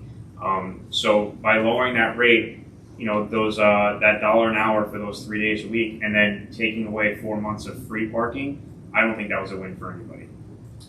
well, it was a win, and it was a compromise, right? I think if That's not a compromise. That's James, allow me to finish. Sure. You can speak all you. It's a compromise. If we have a negotiation and you and I both leave unhappy, that's a pretty good negotiation, right? So what we did was we had a situation where the mayor presented $1.50, and that was a $300,000 budget hole for this year and going forward. We said, you know, we spoke to business owners. We said $2 on the weekends was really the biggest issue that I heard from consistently. So we addressed that issue, and when I spoke to the treasurer, we figured it was about $100,000 shortfall, and that was easy for us to fix now and going forward. But to look at a $300,000, $400,000, $500,000, $520,000 deficit,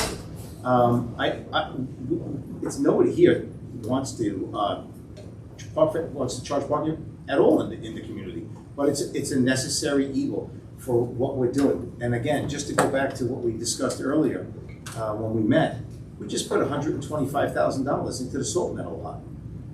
You know, there are plans to update these parking lots, as we should. We need the revenue to do that.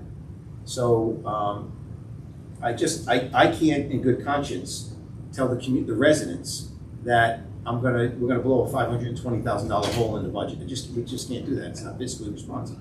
I'm glad that you brought up about the $125,000 worth of improvements into the salt meadow lot, because that went into curb work. The curb work the curbs were fine until the outside contractors came in and destroyed all of the curbs over the wintertime. They should have been responsible for that money, and that money should not have come out of the parking fund. Also, to say that you put $125,000 back in after taking $900,000 isn't really speaking much either. I mean, that money is supposed to all be going back into parking improvements. I know that's not the conversation we're having here tonight, but that money is for parking lot repair and maintenance, and it's not for the budget. But if that's the game that we're going to play, where we need the money for the budget, then we need to play fairly. And like I said, decreasing that $1 on the weekends and then taking away 4 months worth of free parking, ask any business owner around town that once November comes and they realize that that's what happened, nobody's going to be happy. Stephen, have you done any projections on the fee increases through the planning department that we reviewed earlier today? I have. When I was going through the budget process, the anticipation was that those conversations would have been had earlier, so they're already kind of quasi-built into this revenue budget and planning, zoning, fees, and permits.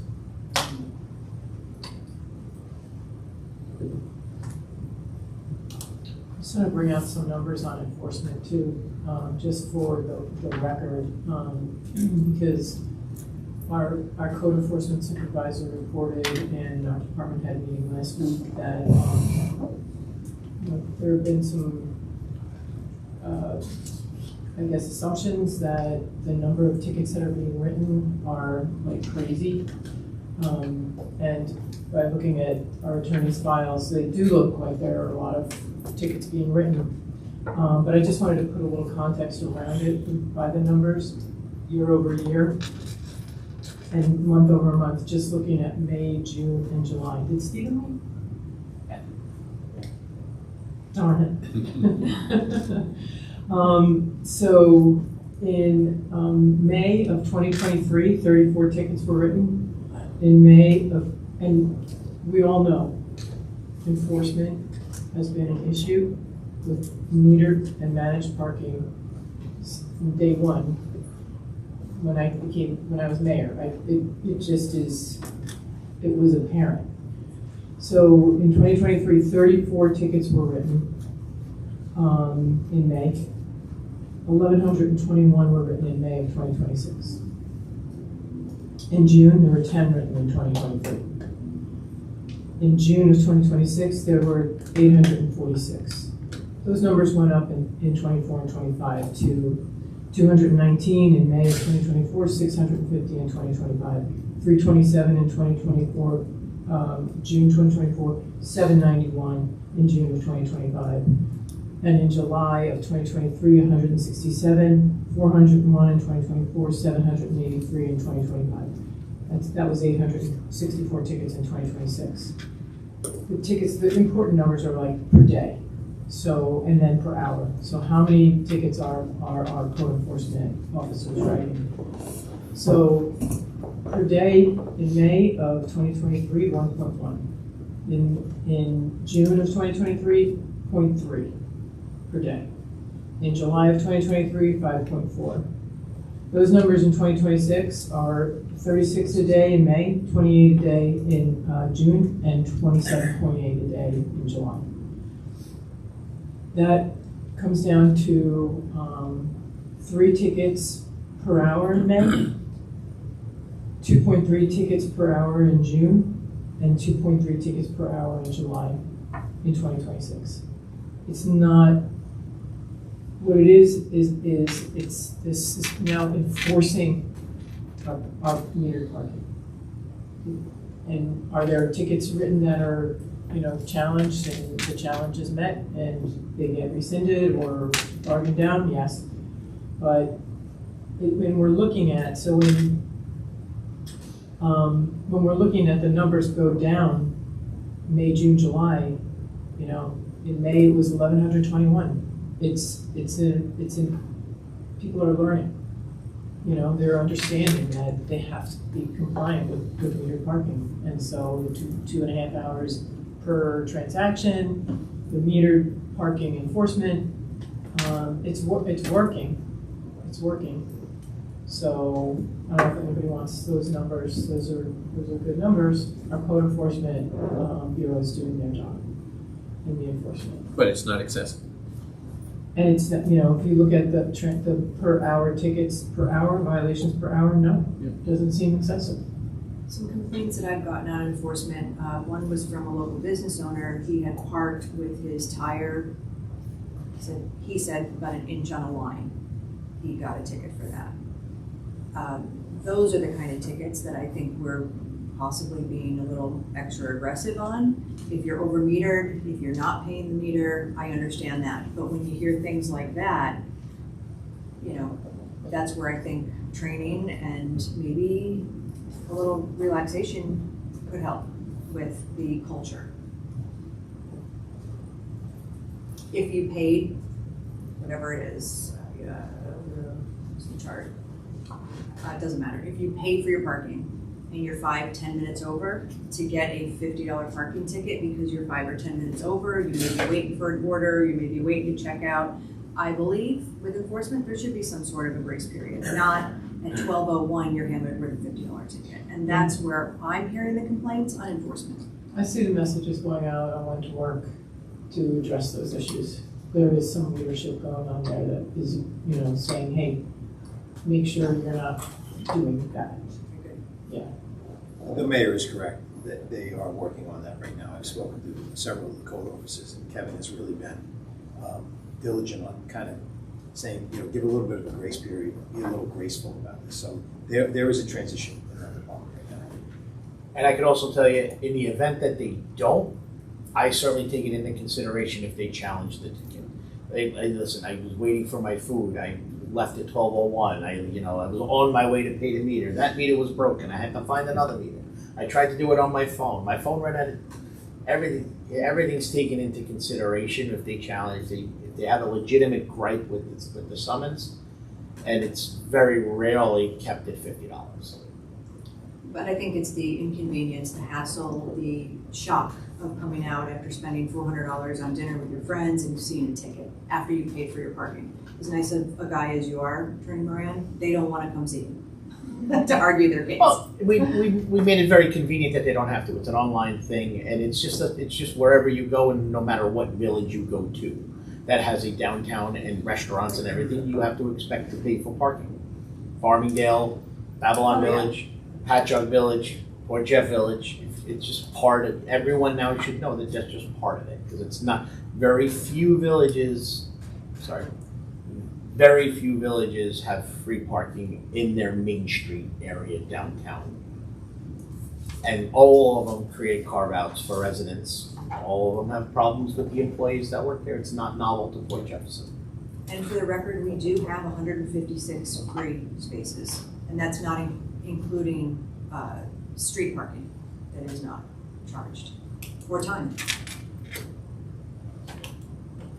Okay. James, thank you so much. Thanks, James. For all the Thank you. work that you did in such a short Have a good period of day. time. It's appreciated. Thank you, James. Next up, Stephen Gafka, esteemed treasurer, has a PowerPoint presentation to share with us tonight. Yeah. You're gonna want to see this. God, Stephen, I hope it's good, because we've had 3 very good presentations, so you have a lot to. I'm gonna try. Okay. The bar has been set high. Yeah, exactly. Who wants to hear me talk more? Yeah. Always, Stephen. Me? Always.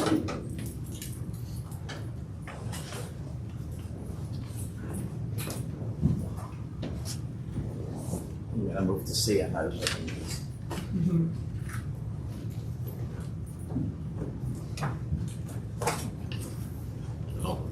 Wow, it's already fancy. Oh, already winning. Whoa, hold on.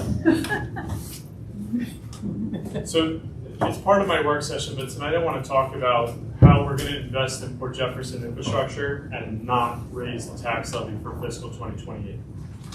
So this plan is the critical capital maintenance projects and debt plan for fiscal 26-27, so we can get it done this year.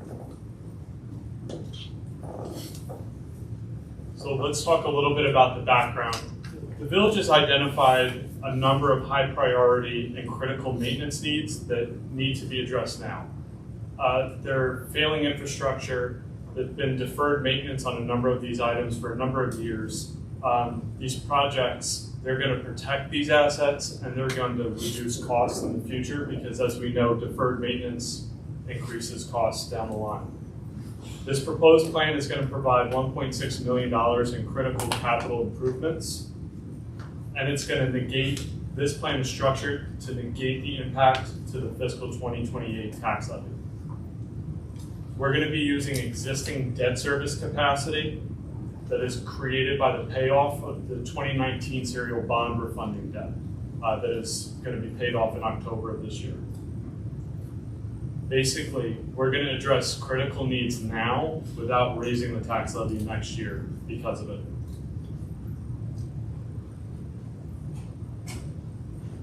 So several of these infrastructure projects have reached critical priority, and we'll go through those on the next slide.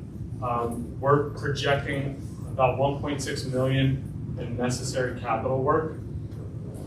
And delaying the projects, as I said before, delaying these projects is just going to increase the price down the line. Nothing gets cheaper as time goes on, it just continues to rise. The serial bond refunding is paid off. So now we have additional debt service capacity. Just for example, in fiscal 2027, the serial bond refunding payment would total $398,000 for this year.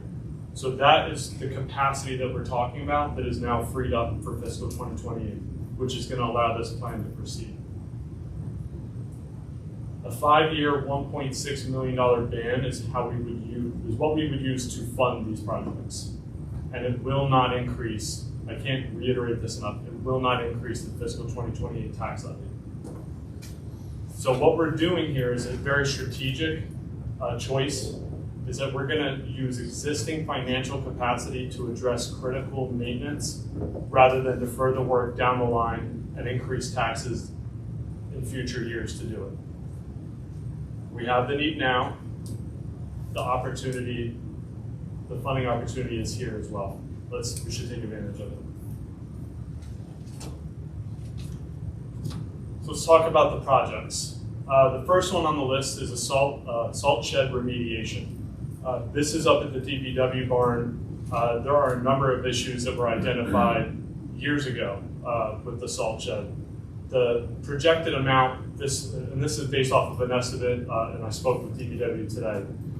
The initial estimate was about $140,000 about 3 years ago. The cost of steel and everything else has gone up, so we're projecting $250,000 to remediate the salt shed. The second project is the salt metal lot curbs and paving. Now, to be specific, this is the entire parking lot, including Rosner, Mill, and this pocket lot across from Rubo. Everything. This would be redoing the islands, fixing the brickwork, anything else that needed to be addressed. We had gotten a quote from a company when we were looking at possibly using the capital parking funds that we had. That quote came in to just do half of the lot and only one of the lanes from Rosner to Barnum at $196,000. So this is where we're coming in at the $650,000 number. That to do the entire lot, all of the paving, that's where that number would come from. The next project would be the Mariners or the Gap lot, to pave that entire lot. What wasn't already done over by where Tommy's restaurant is. We had gotten a quote 2 years ago that was about $101,000 without the striping. The costs of paving and asphalt have gone up. Speaking with DPW, speaking with Suffolk Paving, without coming out and doing an exact estimate, which is what would happen later, they said about $170,000 to redo that lot. Dickens pole light purchases. We have a number, and if you drive through the village, you can see them, a number of Dickens pole purchases, Dickens pole lights that are in need of repair, remediation, that haven't been hit by a car, which we try to do as much as humanly possible to get insurance and to try and recoup that money so that we can replace those. But they're aging. The paint is wearing off, the lights aren't working, the electrical is a problem. We have a quote from Spring City from a year ago. One light, which they've made all of our lights, is $5,600. Wellsback, it takes $1,400 just to redo the wiring and the install. So each one of those is just under eight grand. So this would provide at least 10 lights, and it's not just a drop in the bucket, but there are a number that have been identified by DPW. The next project is street lighting on the northeast side of the village, including Winston and the Riviera. This is a very high critical problem because there's a number of lights out. I know that the residents have been really vocal about what this has done for the quality of life in these areas, and DPW is working with our electrical contractors to identify what the issues are, and a lot of it's underground. It's just failing. The underground lighting is failing in that area and it needs to be addressed. So we're looking at $250,000 for that project. And then one we talked about just last month, the replacement of the geothermal HVAC units at the Village Center. Had a quote from Central Air in March when we were doing this budget for $229,000. Central Air system. $229,000 to replace all 14 units at that point in time. We replaced one of them on an emergency basis, cost $29,000. So we're projecting $200,000 to do the other 13. They're failing. They're past their useful life. They're 18, 19 years old. Central Air said that it's about 15 years useful life max for these HVAC units. So we're on borrowed time. So all of these projects add up to $1.6 million. So let's talk about the funding plan. Proposing using a $1.6 million band that we would repay within 5 years to get this done. Because the 2019 serial bond refunding debt is now paid off, this debt service would not increase the fiscal 2028 tax levy. And on top of that, there will still be available debt capacity in this year and next year for any additional needs that could possibly arise. For the parking projects, we're going to reuse what's already budgeted, the 125 that we just talked about earlier, that's in the budget. We would reallocate that to pay the debt service to do the 2 major capital parking projects.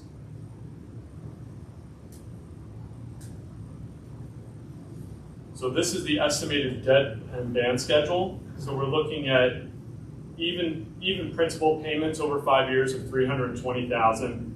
And then the interest comes down every year as we move on. So the total annual payment for next year would be $380, and I want to just reiterate that a majority of that, at least half of that, is going to come from parking funds because of the parking projects.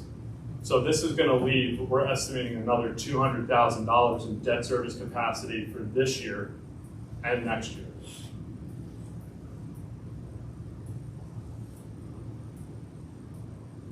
We ran this plan past the Budget and Finance Committee, and this was their advisory opinion, that after thorough review and discussion, the committee recommends adopting the capital projects and debt plan presented at the last Budget and Finance Committee meeting by the Treasurer.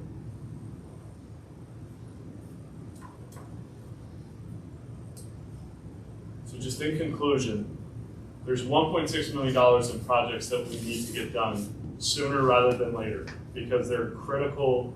We have failing infrastructure. We can't defer the maintenance any further. It's just going to increase the cost exponentially down the line. We have debt service capacity where we could borrow this money this year and not affect next year's tax levy. And have money left over for additional borrowing should the need arise. It's going to be financed through the 5-year ban. It's not going to affect the tax levy next year. I'll say it just one last time. And it's going to preserve our debt capacity for anything else that comes up. So with that, I will open it up for any questions from the board. Stephen, can we talk about the salt shed? I actually went and looked at it, after I saw the presentation when I was at the Budget and Finance Committee. Is that a complete redo of the salt shed? Can you break that down for us a little bit? Are they just changing the top? Are they changing the concrete retaining walls? What are they doing there? My understanding is that it's based off of a loose estimate. If we wanted to, if we were to move forward with this plan, Yes. We would need to go out and either find a county contractor, a state contractor, or go out to RFP to figure out what exactly needs to be done. But the main problem, if you have any other information, Mayor, if you want to speak on it, but it's like deteriorating. The salt, the top is deteriorating, and it needs to be needs to be entirely replaced, and that anchored to the concrete that's around it all needs to be repaired as well. Yeah, I went there and I saw it. So the channeling is rotting from the salt, and so is the so when the salt is laying on the walls, it's actually eroding the walls. And what it's done is it's eroded the channeling on it. So it looks like we've made repairs to it at some point, because there are shorter pieces on it that looks like we've done some repairs on that. So my question about just the salt shed, did we go out and should we go out and get an estimate to repair what we currently have? Rather than going out and, because I did some rough estimating on it, to repair what we currently have, could be around $50,000, not $250,000. So would that be a good idea? Let's us look into at least repairing what we have with the salt shed. The observations that have been made, and Bob, you can weigh in on this too, is that the initial construction of that salt shed, when it was built, I don't know, 5-6 years ago, maybe 7, it was done by a landscaper. Correct. And yeah, I know. Okay.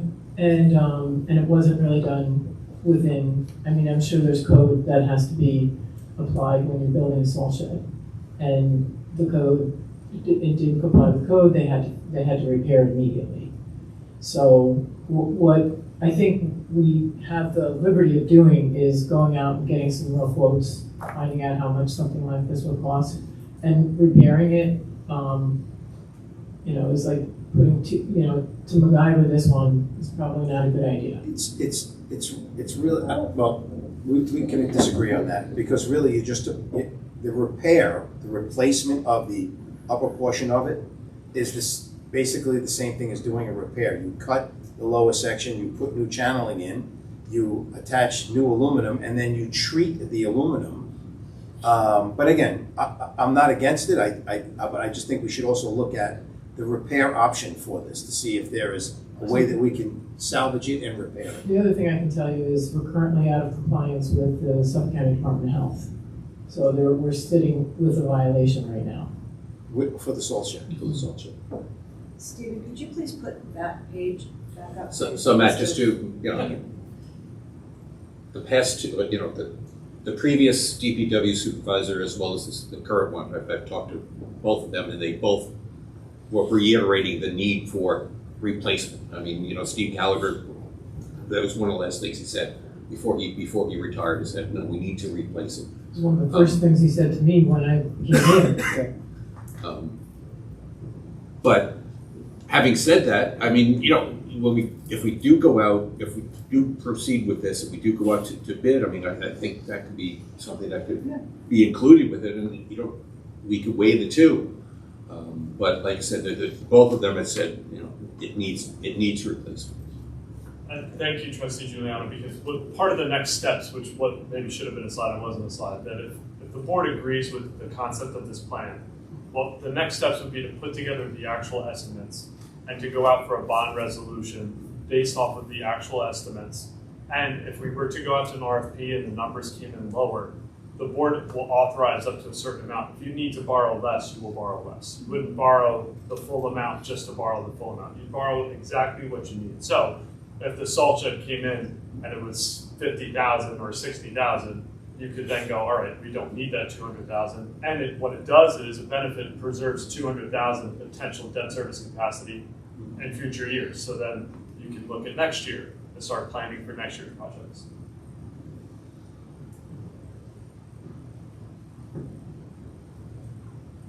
So the ask at this point would be for us to approve the concept, the ban, with all of these capital projects, or could we propose a ban up to a certain amount and then decide which of these projects we wanted to move forward with? I mean, these have been identified as the critical ones, but can we bifurcate this, is what I'm saying?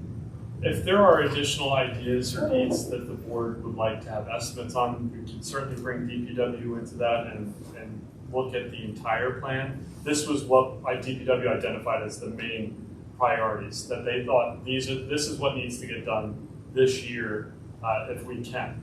I think that answers your question, but it's like, yes, we can, anything could be looked at and adjusted, but this is what DPW put forward as their main priorities for this year. And the hope is that we can do this year, start building future year capital plans with the existing debt service capacity. As one falls off, we can be able to add another one and have this, keep debt service flat, but have every year projects that we identify. Right, and just talking about that plan, Stephen, I mean, I've been involved with 3 different villages, and that's a policy that we did in Lindenhurst, and we also did in Westbury. So this was one debt fell off, as we paid off one, we just continue with it and, continue with our capital projects. It's planned into every budget year, and you decide what fits into those goals. Right, and as Stephen said, it doesn't affect the tax amount. The bottom line, yeah.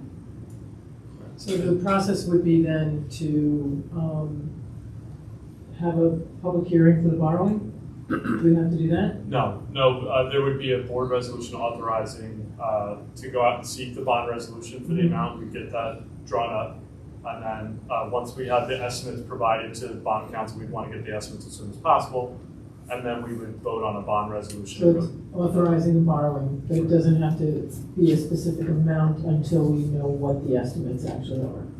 Correct. And we wouldn't, because we're doing a 5-year ban to do this project, to be paid off, we wouldn't need to do a permissive referendum because it would be 5 years and we wouldn't be looking to extend the debt beyond that. Gotcha. So we're just looking at a 3-week notice of estoppel after the approval. Okay. So maybe we get this on the August 26th agenda? Yeah. Okay. Thank you. Thank you. All right, Steve, very good. You Well done, Stephen. kept up with the rest of them, so. And quick. And quick. It says 18 minutes. Stephen, can I just Their ask you one more presentation question? looked like, Does this affect the tax levy? This does not affect next year's tax levy. Can you expand on that and explain that a little further? Okay. Keeping it light, Everybody can come back to the table. The presentation section of the meeting is concluded. And now we will start with Sylvia, the clerk, and her report.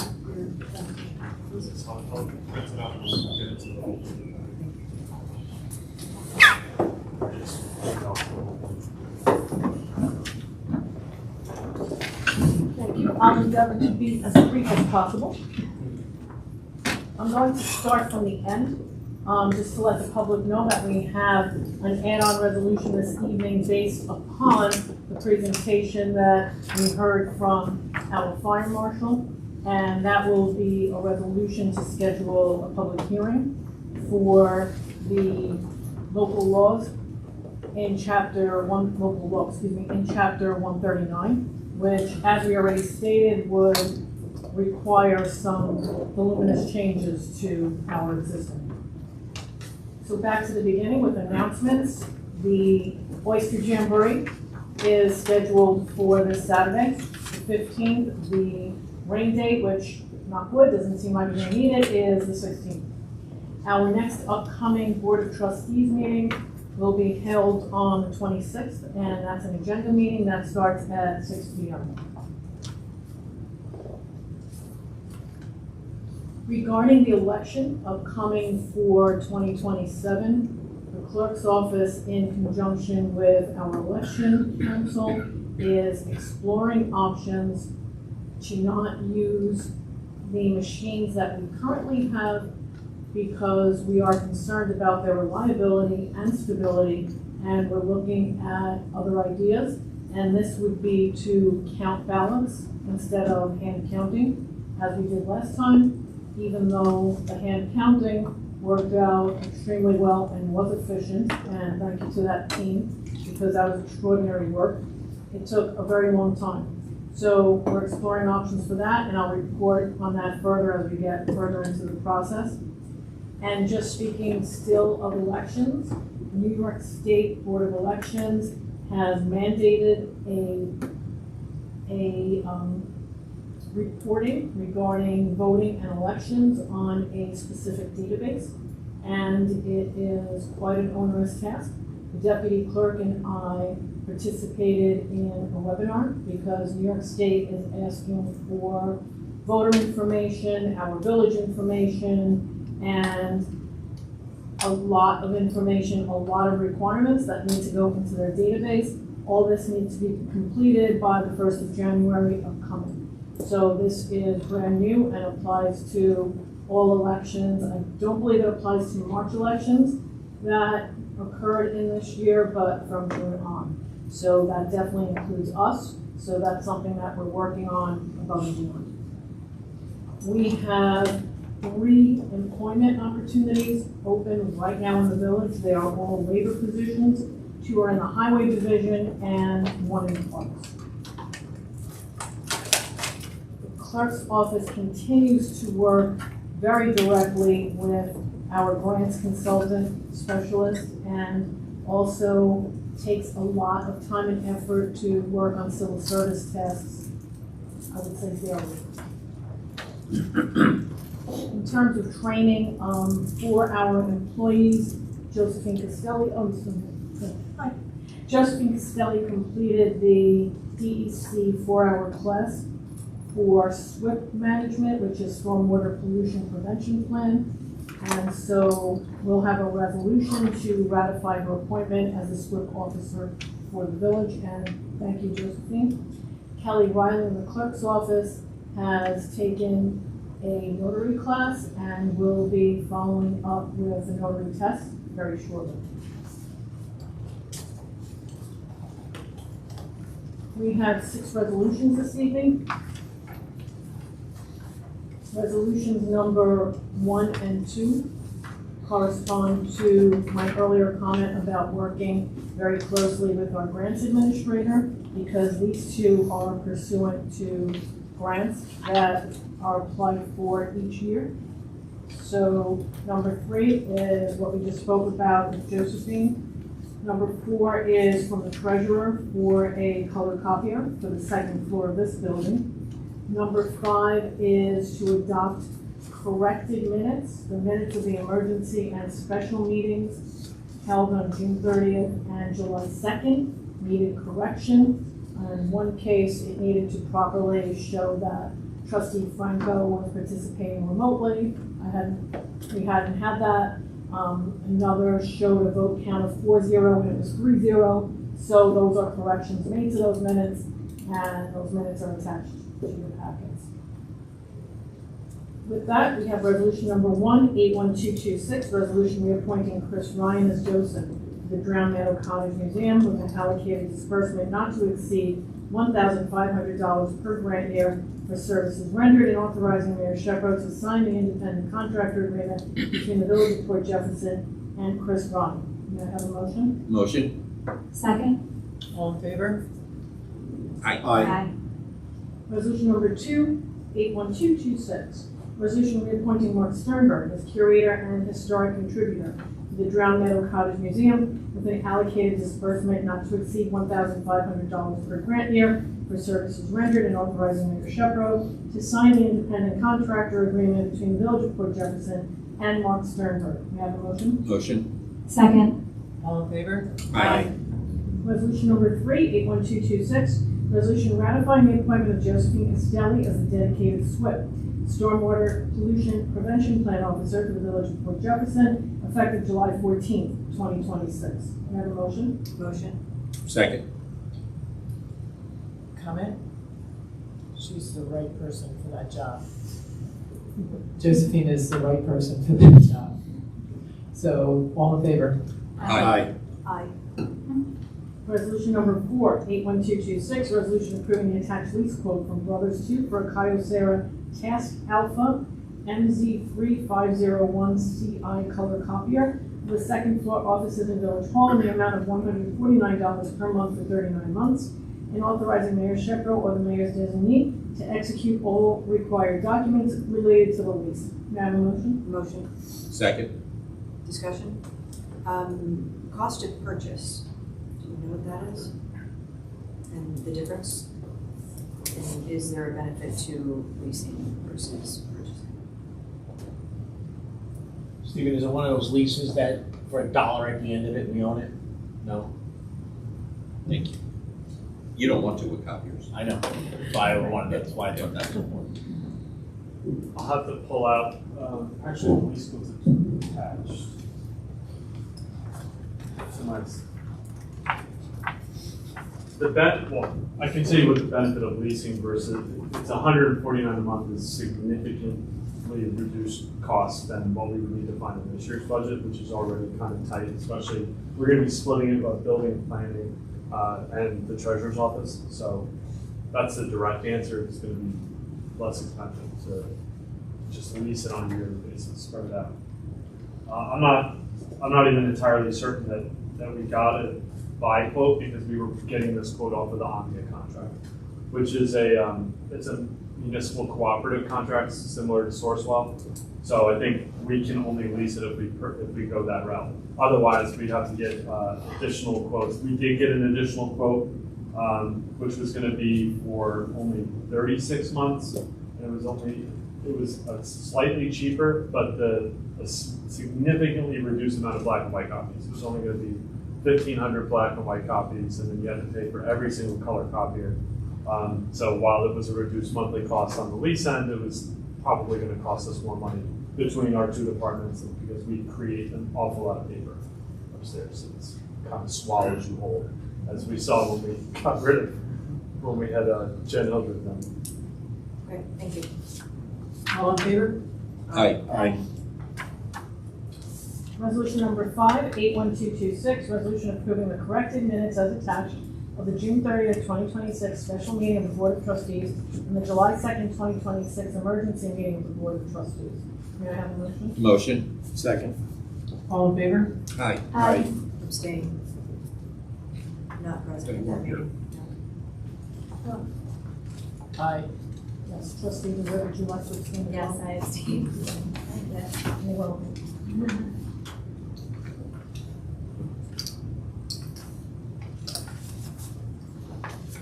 Thank you. Resolution number 6, 81226, resolution scheduling a public hearing for 6:00 p.m. on August 26, 2026 at Port Jefferson Village Hall, 121 West Broadway, Port Jefferson, New York, 11777, to consider enacting a proposed introductory local law, amending various articles and sections of Chapter 139 Fire Prevention of the Code of the Village of Port Jefferson to conform with New York State Fire Code. May I have a motion? Motion. Second. All in favor? Aye. Aye. Thank you. Lastly, I'd just like to call to your attention the event application submitted by Barbara Ransom, who wanted to ensure that we call to your attention that there are sidewalk sale days throughout the village incorporated into the event, and that's new. So we just wanted to make sure that everyone was aware of that. What parking lot was she requesting to close, or a portion of to be closed from 1 to 5? Because I didn't see that in her original application. It's not, and at the moment, that's on hold. So thank you for asking that. Okay. And just, we do provide code. Have we provided code? Do we absorb the cost of that as far as the village? Or does the chamber pick up the expense on that, Stephen?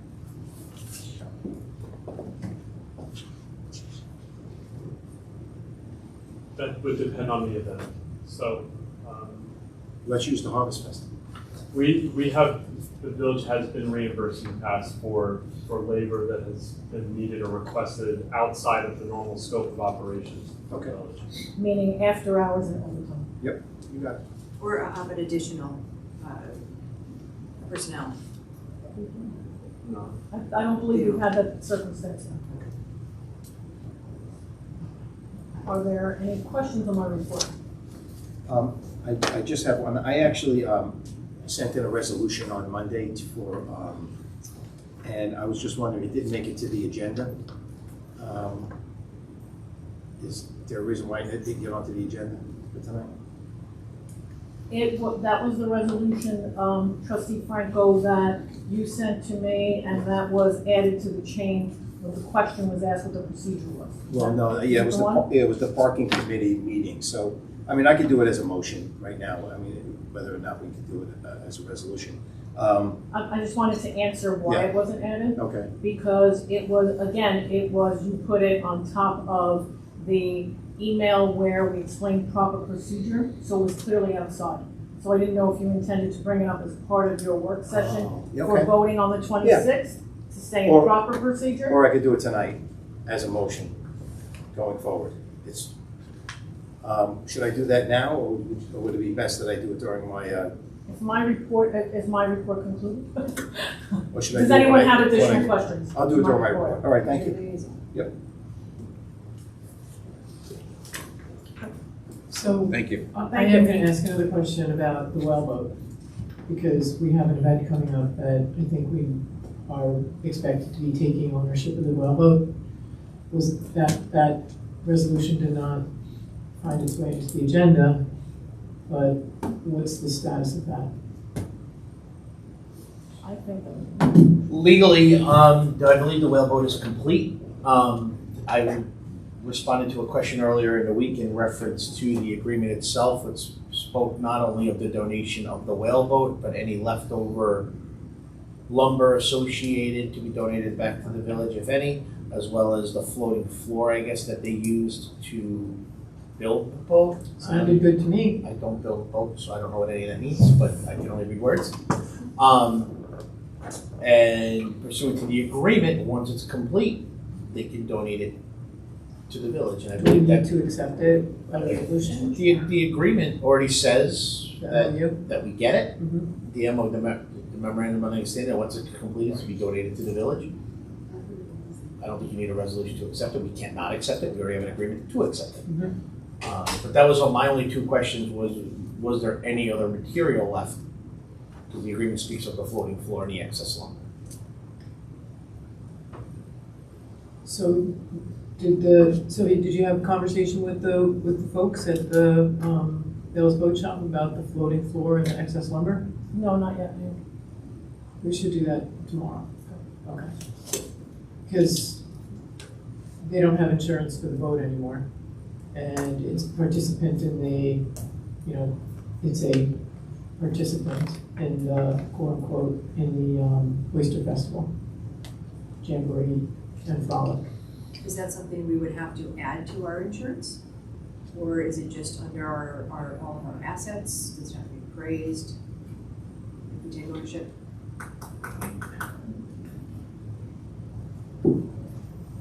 I believe we need to add it on, which would happen relatively quickly and not at a very high cost. Last time I discussed it with the risk manager, but I can advise on all that tomorrow.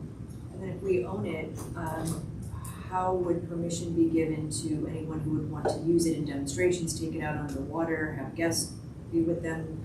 Are we then liable for any, Does that happen? so it's never going to be used on the water? Only if there's a fee paid. I mean, we went through all of this with the whaleboat group, the people who built it, and Mark Sternberg, and we even wrote up a permit application, correct? And it was We aided in their effort, and it was at that point, really for the first time that I was made aware, that they planned on renting that boat out to make it seaworthy, quote unquote, fire the cannon. And the questions I asked in that was, the original plan was to donate it to a 501c3 to maintain it on village property. We were gonna build a shed for it. And A boathouse. a boathouse for it, and they couldn't get past the questions of, well, who's insuring it to go on the water? Who's staffing it? Who's collecting the money? They just built a boat. Who's trailering it? Who- Who's staffing the boat, the It's my truck? understanding it was them back when the initial discussion was had. It's not in the MOU. Not, But that- the I mean, MOU change doesn't this. discuss anything except when it's done donating it to the village. At some point, and I'm not sharing privileged information, they took money from Gardner? the Gardner Foundation, which someone in their group was told by the Gardner Foundation that, whoa, if you get, we don't want you to give it to the village. If that's the case, you might have to give us our money back. At least that was their understanding of the conversation.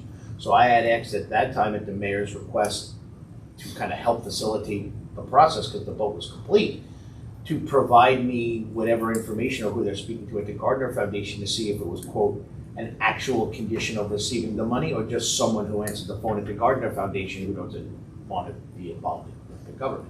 I've seen all sides of it. They never produced that, and then I asked, well, when that happened, there was an arrangement with a 501c3 to take possession of the boat to house it on village property, and the village was going to share in the costs to build a boathouse. And then that never came to fruition, along with the grand ideas of putting it on the water. And the conversations even got so germane as to the block party parade. When was that parade? 4th of July? 4th of July. 4th of July parade, because we didn't own it yet. They only have construction insurance. How is it making it into the parade? Who is doing it? We worked those issues out that day, but I guess this is just the end result of that. They can't do much else in their shop with the boat there taking up the room. The MOU says it's done, give it to the village, and my response to them was, you're right, it's complete, and the MOU says give it to the village, but we have to take it. With the understanding that until we're able to properly display it, you can't get offended if we store it somewhere or put it in, a garage or somewhere else until where you have the ability to store it and display it responsibly. So new info since you last spoke. The whaleboat is being stored in the Zamboni shed. And once we're in receipt of it, we will put it into the village center. But we need those, that construction The floating platform, yeah, and the extra wood, to display it properly. So we discussed that I think we discussed that in one of our village board meetings about putting it in the village center. And Renee and the village center folks are very excited by that. Wanted to wait until after the camp was over, which ends on Friday. So we'll be able to put it into the village center after the Oyster Jamboree. But it's a conversation we have to have, but I wasn't sure where we stood in terms of the conversations with Lysak about that. So, Is the Historical Society aware that this is gonna just sit in Village Center and not be used? Historical Society is not associated with this. I'm sorry, Lysak. Yes, Lysak is very pleased with the idea of having it being displayed But in the village center. unused. I mean, I've had multiple conversations with them when it was being built, that they couldn't wait to get it on the water, and when we have Fire events, that they were cannon gonna fire and cannons all of that, out And and in, and until they now- were asked, how are you gonna facilitate that? Yeah, what about the insurance and who gets to ride in it, who gets to, Right. so there are You need some, a staff to operate it. Yeah, there are You play people reenactors, rowboat, yeah. I row assume oars. they've figured out. They never figured They it never out. figured It that really out. wasn't contemplated in detail. Yeah, and, but it has been on the water, and reenactors have been on it, as well Yeah. as people from Lysak have been on it, so they know how to use it, but I Is don't that think something maybe I could bring to the Conservancy as something that they could look at to maybe fund or assist with? in terms of, Helping with insurance, working with Lysak to have it available to go on the water? I don't know. so It's no longer licensed. What they're giving it to us, it's gonna be ours. So I guess as it's ours, we can do it. and the with the Conservancy Conservancy, was part of the conversation. Yeah. Lisa and Larry were part of the conversation, so maybe they can update you on where that stands, but there was, and they expressed not having an interest in sort of a brick and mortar participation in this project. Brick and mortar meaning they The- might, Just the remembering boathouse. the boathouse, they didn't want to Yeah. contribute to the boathouse. So maybe not, but it's worth an ask. But in terms of, you know, how to build out the programming of it, that's where this stands. Well, my understanding was less than programming, it was that during events, or historical events, 4th of July, whatever it might be, like they did during the boat launch of the boat itself, do things to that extent. And our historian and the Culper Spy historian have both said that they'd be interested in working on things like that. But as of now, they cannot, legally speaking, because of the insurance issue. Is that? It's not, because it's not owned by the village yet until it is. Well, but it will be. Yes. And they can, yeah, Mark is 100% prepared to use the boat as part of his educational programming for. At Village Center, not on the water, just so I'm clear. Not on the water. Okay, It's just so I'm not, clear on it that. can't sit on the water, but getting it in and out of the water, you need people to maneuver it, and yeah, we can't have guests. Trailer, we can't have guests in there. Is there a trailer? Is it on a trailer? No. It's on, we bought it, the trailer has been purchased. Okay. It's on a trailer in, Example Lake. And it feels very, it's like sharp elbows in there because it doesn't want to be next to that Zamboni. It's too sophisticated for that. Yeah. Thank you. So keep me posted on that, because. All right, next up, I'm gonna start with, trustee Franco. Okay. I have a short report from the school district working group. Your vacation is over. We're going to be reconvening in September. But I did attend the school district strategic realignment convention, and I would recommend that anybody who's a resident of the community go on the school district website, review it. It's pretty impressive how they maneuvered people and positioning around in the district and kept almost all of their programs in place. So well done by the school district. Secondly, I reached out to the clerk to get the agendas and minutes from the parking committee, and from what I understand, that there wasn't any to be had at that time. So I'd like to put a motion forward for the parking committee that meetings shall comply with the open meetings law and shall take place on village property, and that the parking committee will put out an agenda, they will take minutes, and they will be all provided to the village to be posted on the village website. Do I have a second on that? Second. Discussion? Sure.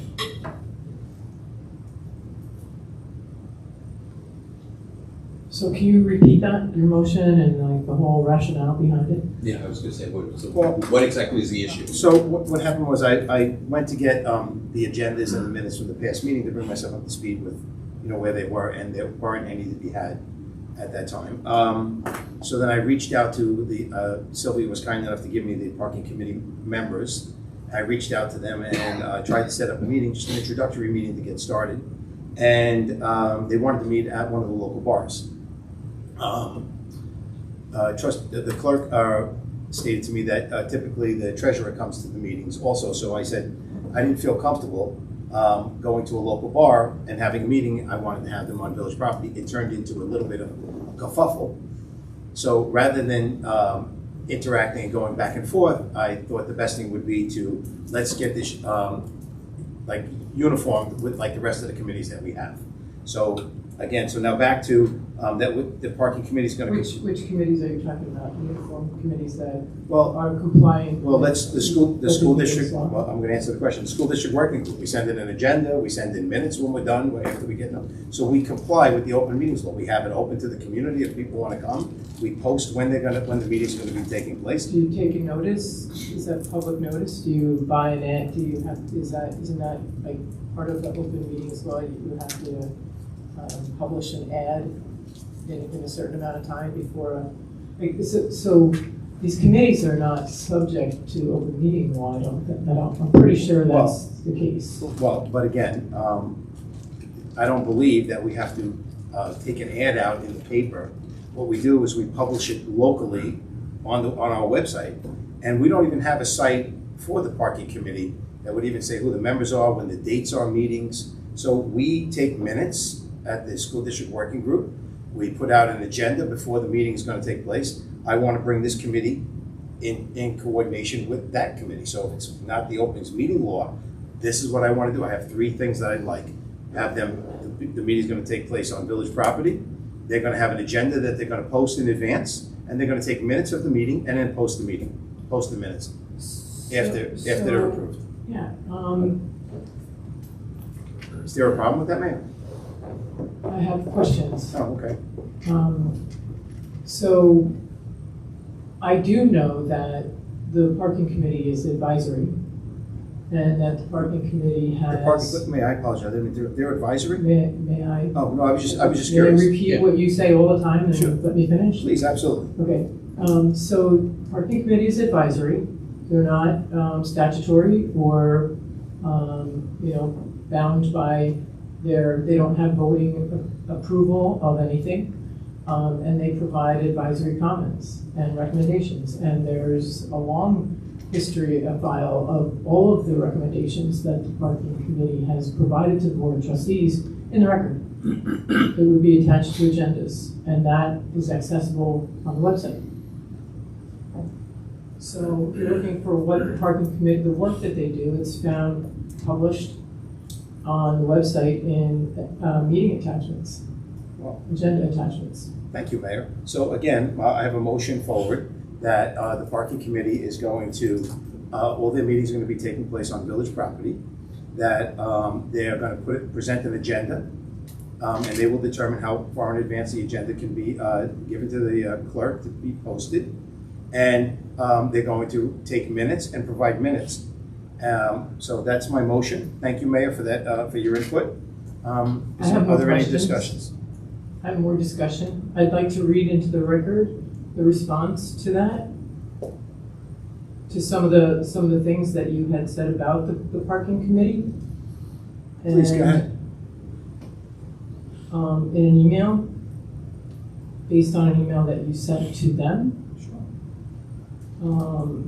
So.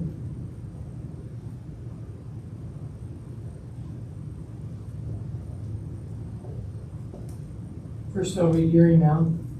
Members of the parking committee, and this is dated August 29th, 2026. Did you say August 29th? It happened yet. Yeah. Yeah, that's on. Yeah. 7/29/26. Sorry. Members of the parking committee, I had previously made arrangements for meeting facilities to be available at both Village Hall and the Recreation Center. It's Village Center, but to ensure the committee had access to an appropriate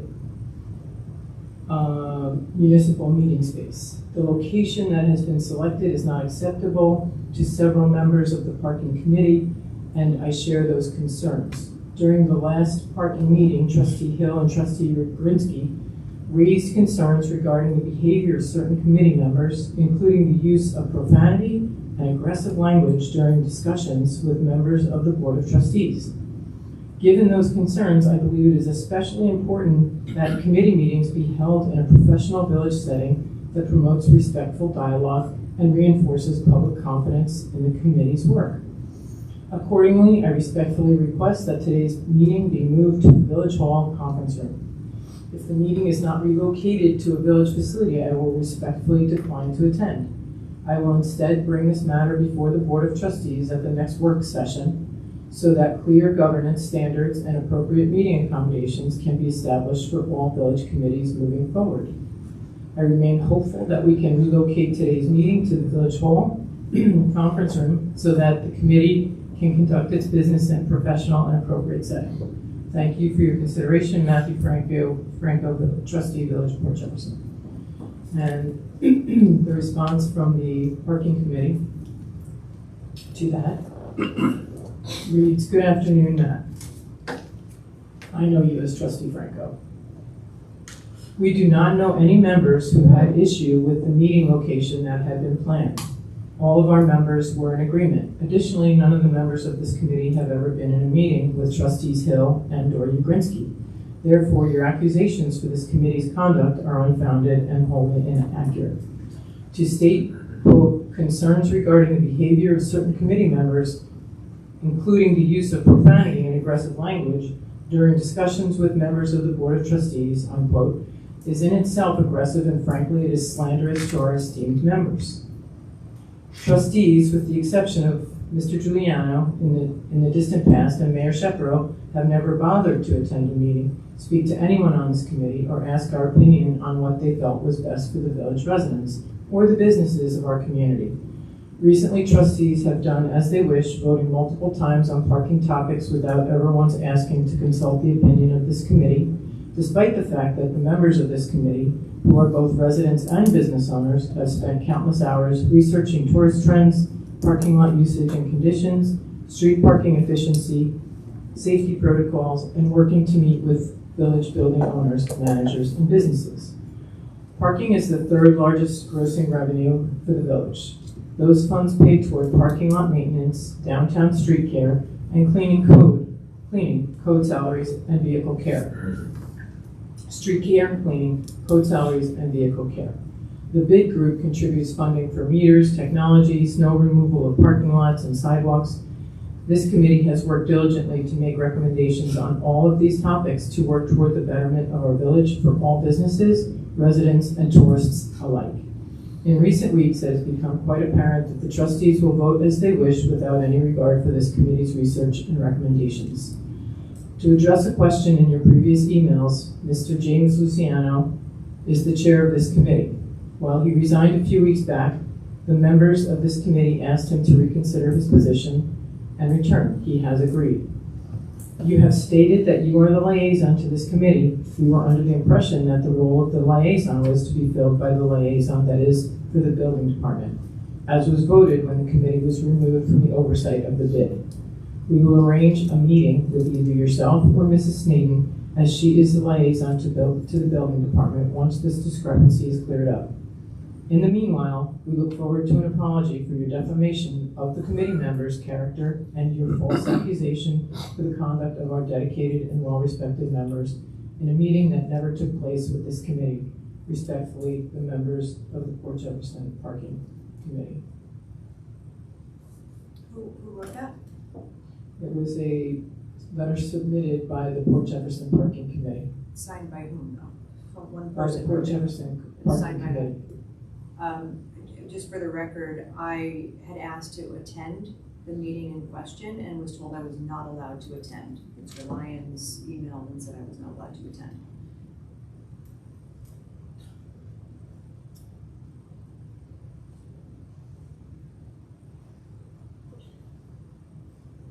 From a legal perspective, Mayor, I'm sorry, Yes, go from ahead. a legal perspective,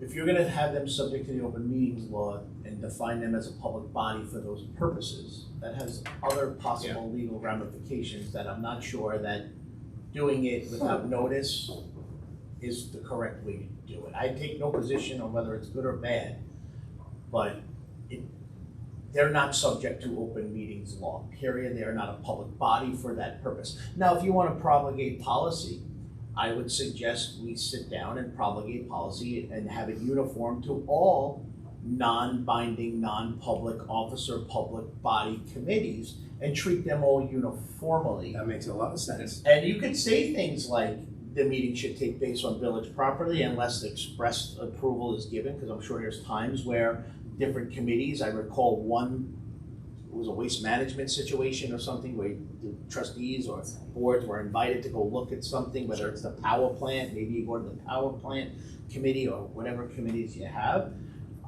Minutes should be taken, but and where I just need to correct you, Trustee Franco, is there is a requirement if you're a public body for the purposes of the open meetings law that you must notice it to a news media and the sanctioned news media associated with the village, which also has a cost. And there is also enforcement associated with non-compliance. And if I was a board member subject to enforcement, I would want counsel there to make sure that I'm following it, which would also lead to possible further expense. I just think that to single out one committee to be subject to the official rules, I say, why don't we take some time and develop as a group, as you guys develop as a group, what standard you would like your non-binding public bodies and commissions to look like. And as I corrected myself when I was going along, I wanted them to comply with the same guidelines that we use in the school district working group, where we have an agenda, we take minutes, we notice when we do put it on the village website. This is the date the meeting's gonna be. And that's great for the school district committee, but we have like 35 committees. But they all should be. I agree with you. So and again, so this could be just a uniform policy right across the board. So why don't you revise your motion?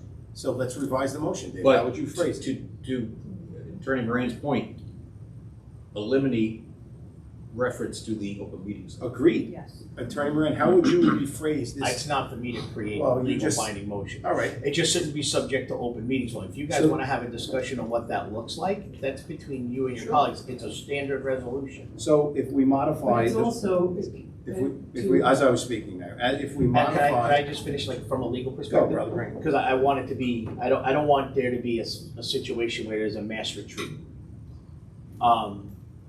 And some of these board members signed up for a particular purpose, right, to serve on, they volunteered to serve on certain committees, subject to the rules that existed at the time. Do you seek input from those?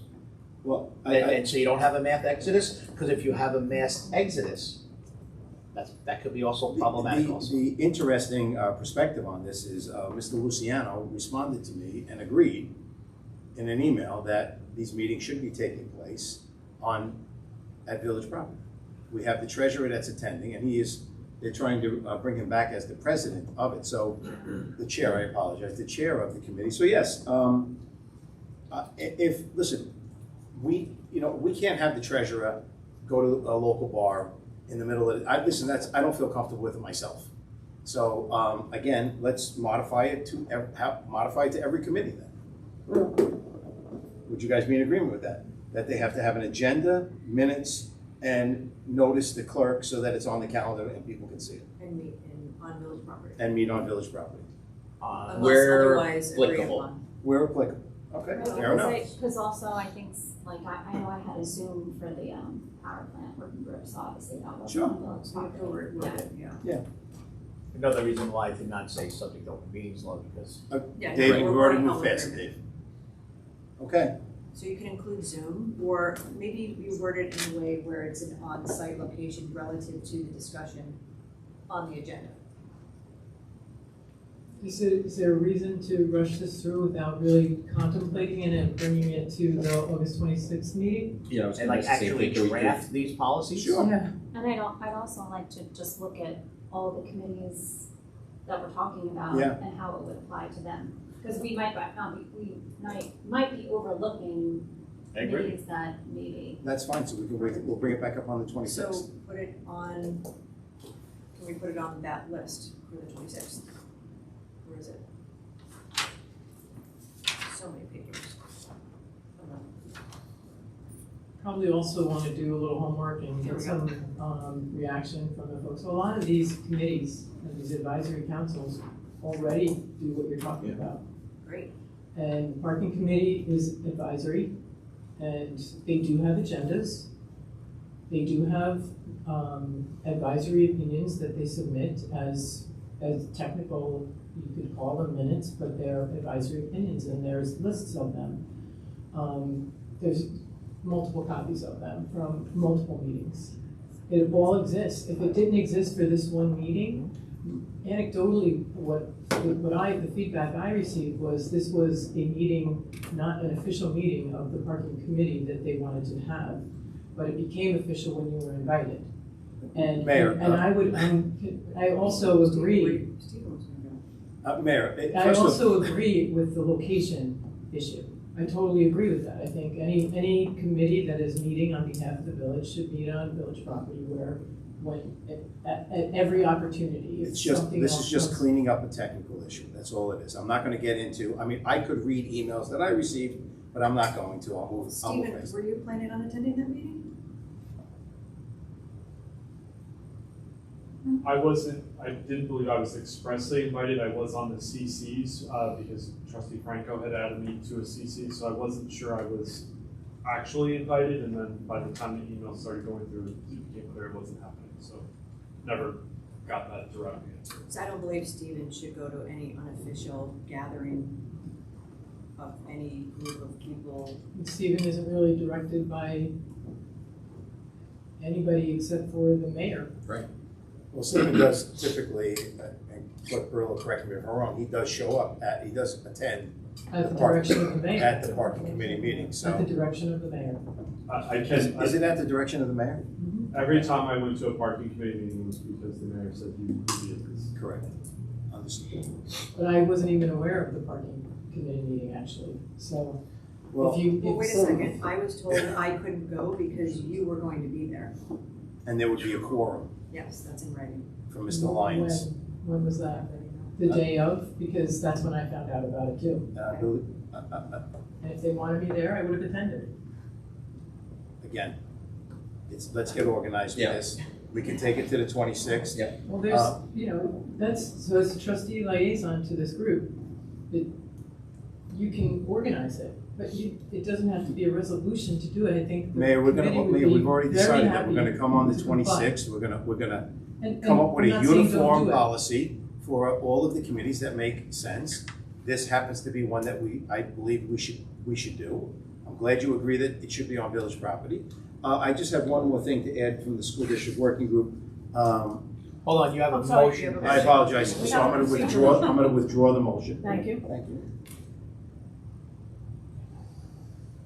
So then how do you officially get it on the resolution for the August 26th meeting? We just did, You it'll just did, be on, okay. Oh, just, thank you.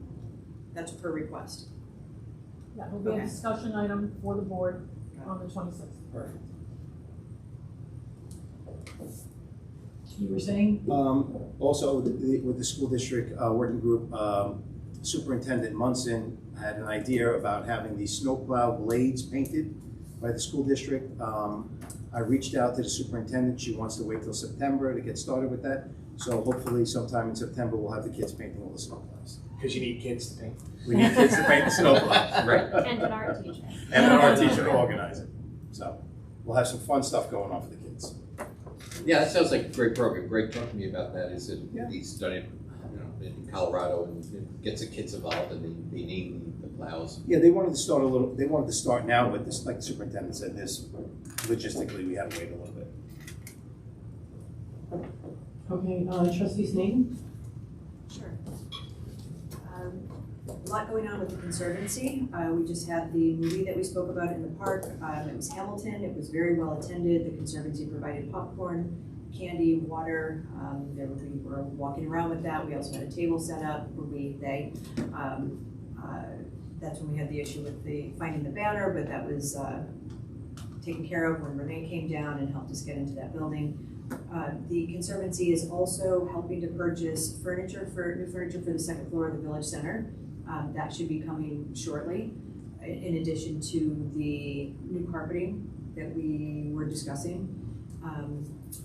The next event for the Conservancy is the hill climb on September 26th. We saved the date for that. That's where we have a parade of vintage vehicles, make it up the East Broadway Hill. It's a fun event.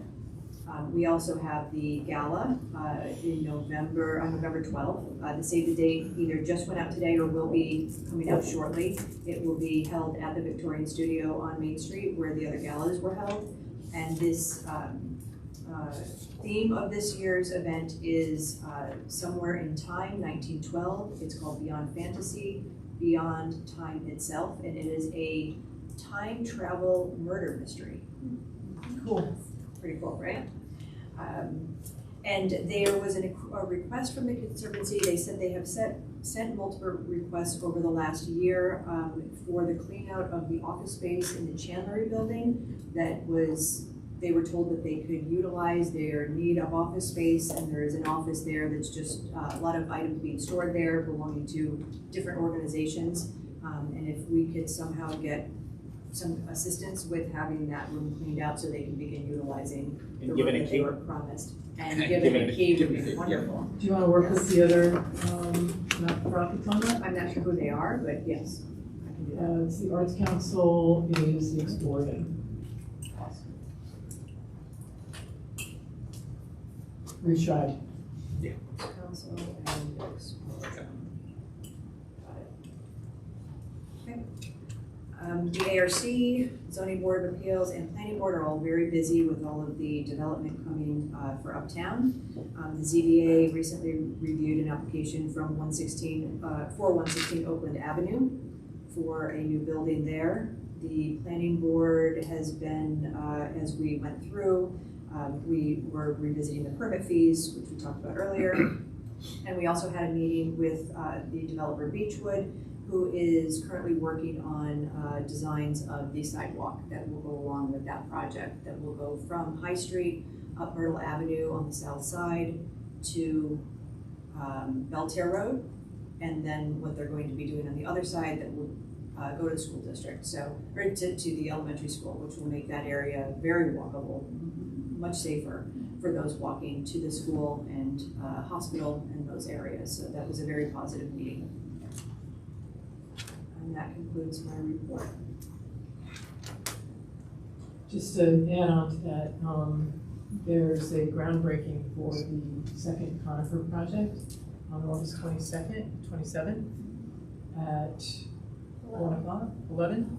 No, I could be, I'm just trying to remember it. What date is that? It's the 27th. And that was, so I sent out an email to a lot of folks who are working on, it's at 11, thank you. Who have participated in the project from design, planning board, architecture review, zoning, and other members of the community, volunteers, that kind of thing.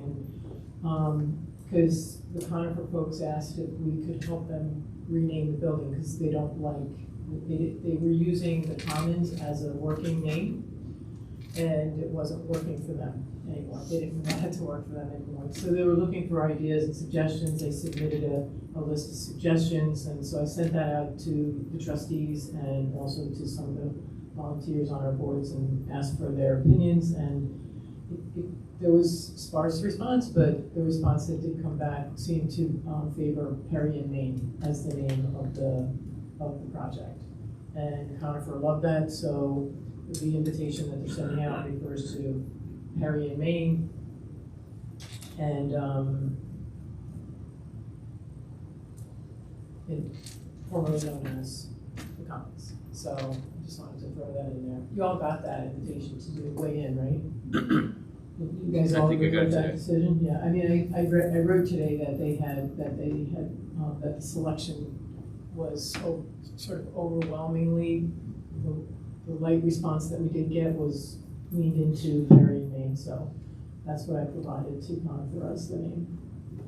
I didn't really see it as they were asking our opinion as trustees. Yeah. I saw that, but when the others were kind of weighing in, I kind of stepped back and said, let them.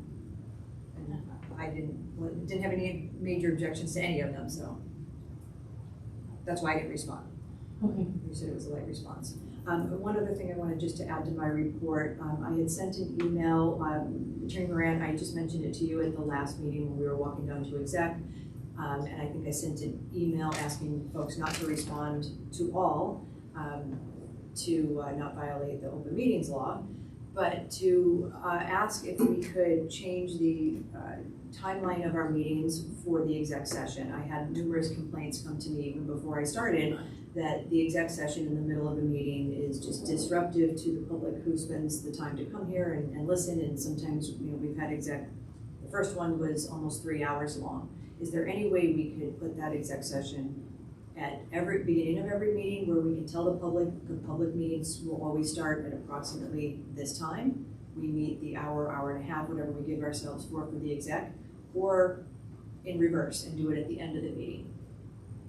And the feedback I got just in informal conversations was everybody seemed in agreement, but I'd like to hear from everybody how they feel about that and how, if that's something that anybody would be open to doing. I would agree with that because I've heard the same complaints, and I think in a situation where our last exec was quite long, just to make people wait for that long of a period of time just doesn't seem very nice.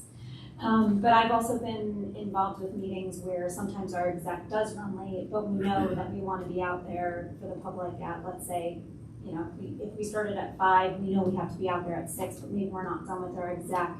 We would go back into public session, so we're not making people wait a long time, and then if needed, we would go back into exec after. So we kind of have that leeway, which, obviously, it's going to be the same amount of time regardless, but you're just, giving the public the courtesy of not sitting and waiting for you. So I would agree to that. Is this primarily for the second meeting of the month?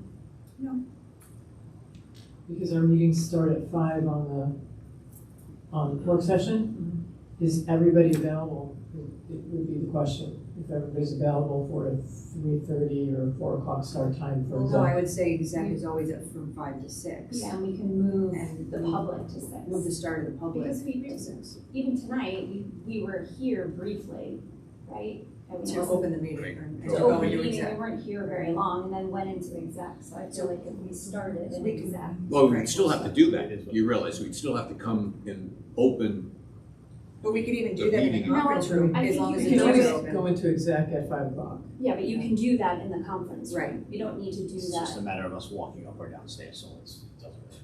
I'm saying we could start downstairs and just leave the doors open, and that's public, and if somebody wants to walk in and sit down to get up and go out, they can, to hear us say we're going into exec, And then right? you Is would that just what shut you do the, at the school? yeah, and then you would just shut the And door. then shut the doors. But then Once the we public- agree to go into exec.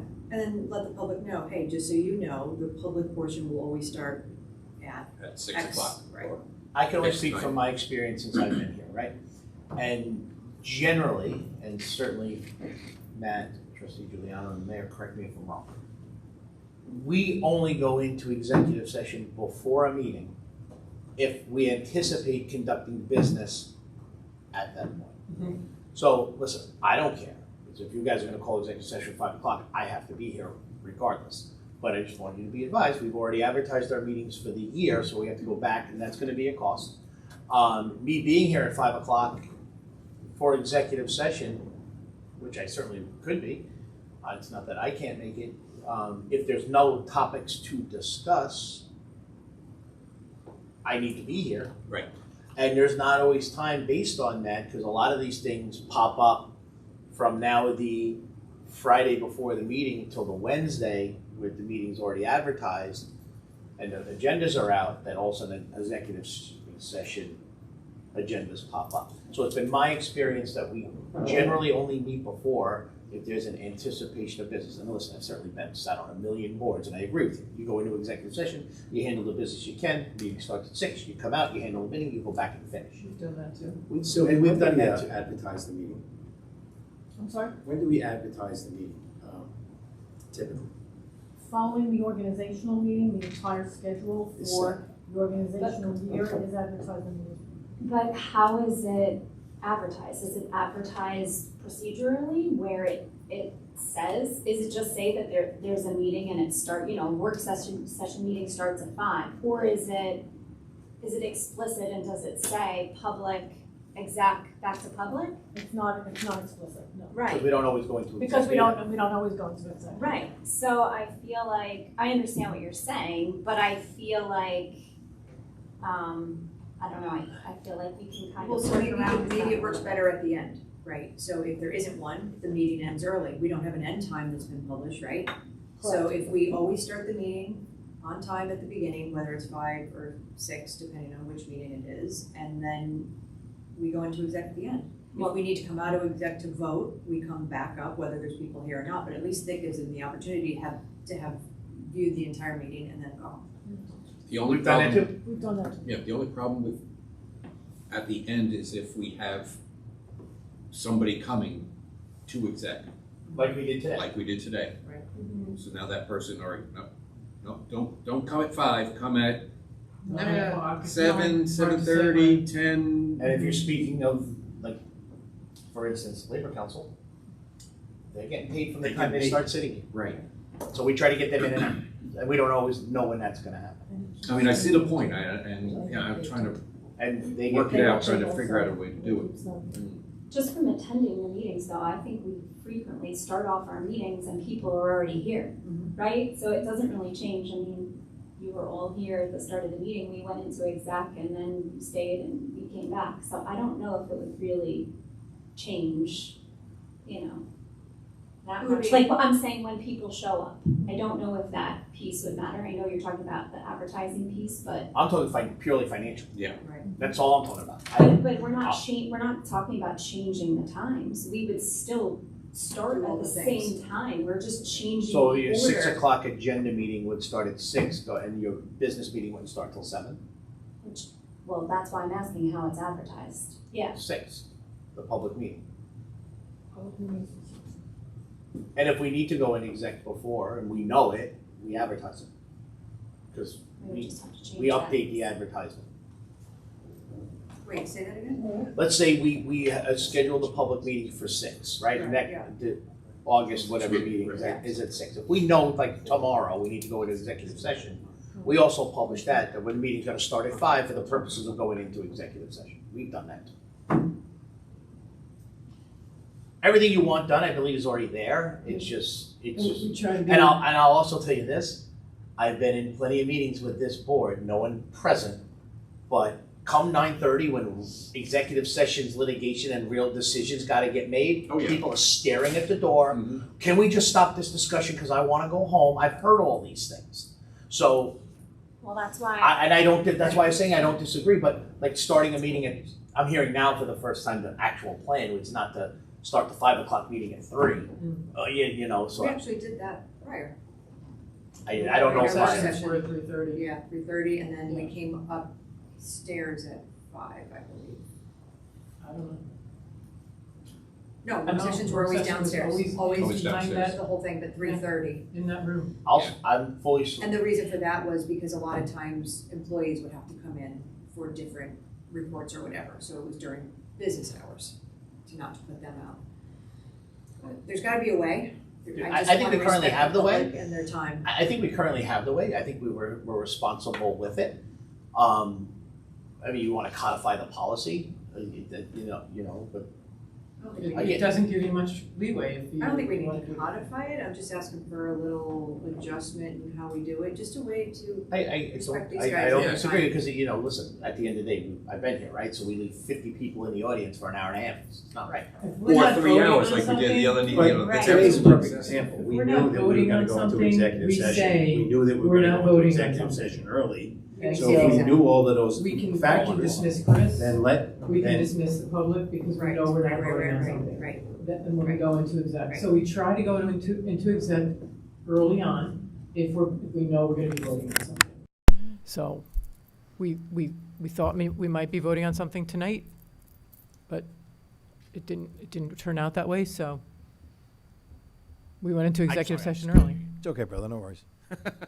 No, like I said, tonight, we knew that we were going into executive session early. So tonight would have been an opportune time to say, hey, our regular meeting we're gonna resume at this time. So we could at least let the community know that. Again, you want to be consistent with the community, right? Right. We Right. can't say maybe, and then they come here at 5:30 and we're already back from executive Understood. session. I think, I would hope that when we know these issues are in advance, we handle it responsibly. I believe we have, and sometimes, like today's a perfect example is today. The idea was that we were going to possibly vote on something coming out of that executive, otherwise it would have been discussed. And we had Labor Council coming in. And we had Labor Council coming in, so, and otherwise we'd be going to executive session in a half hour or so, which I don't like either as your counsel, because I've left the table with many discussions up in the air because it's 10 o'clock at night, haven't eaten since, been there for 6 hours, and I leave with zero direction sometimes. So why don't, I think there needs to be a happy medium. If there is an exec, which we know when the agenda is fully formed, which could be 24 hours before, right, the latest, maybe social media can at least post and say, there is an exec, please be aware, or please be advised, there's an executive session that will take place at the beginning of the meeting. So that way people don't come at the Pledge of Allegiance, they wait an hour. At least that might help, and see how it goes. Communication. I think that's a quick social media post. And we can start there at least and see how that goes, and if, right? Could we, Sounds good. there's like a few people in the audience, can we ask them if they have any ideas? I don't think. No, I don't think I we don't think should you let the tell us. audience determine. We've your been here schedule. for 4 hours, so. Not determine the schedule, I was just, these are the diehards that we make wait. You They can just ask them raise after their- the They meeting, can I just will. raise their hand if they agree. Do you agree? or talk about it later. I think we all agree. Yeah. I don't think there's any disagreement. I think we all I'm- agree. Coming up with a happy Maybe we're medium missing then. something I'll talk to more people, I just want to make it, I like when people attend, I think they should and have that opportunity, but I just hate making people wait. And I can tell you from council, I hate being in executive session at 10 o'clock. Agreed. I agree to that. Fine. too. 4 Real hours. decisions. Anywhere at Right. 10 o'clock, Yeah. other than in my Whether or not we PJs on plant my the couch. flower is not half as important of a $2 million lawsuit that we may need to settle. Agreed, Agree. Right. agreed. All right, can we move to the next report? Ready? Agree. We'll figure it out. Trustee Giuliano. All right. It's going to be real quick. Start with DPW. Just want to say thank you. I talked about it at the last meeting, but thanks again for the 4th of July, the fireworks, the parade, the block party, the heat that we had, on all those days.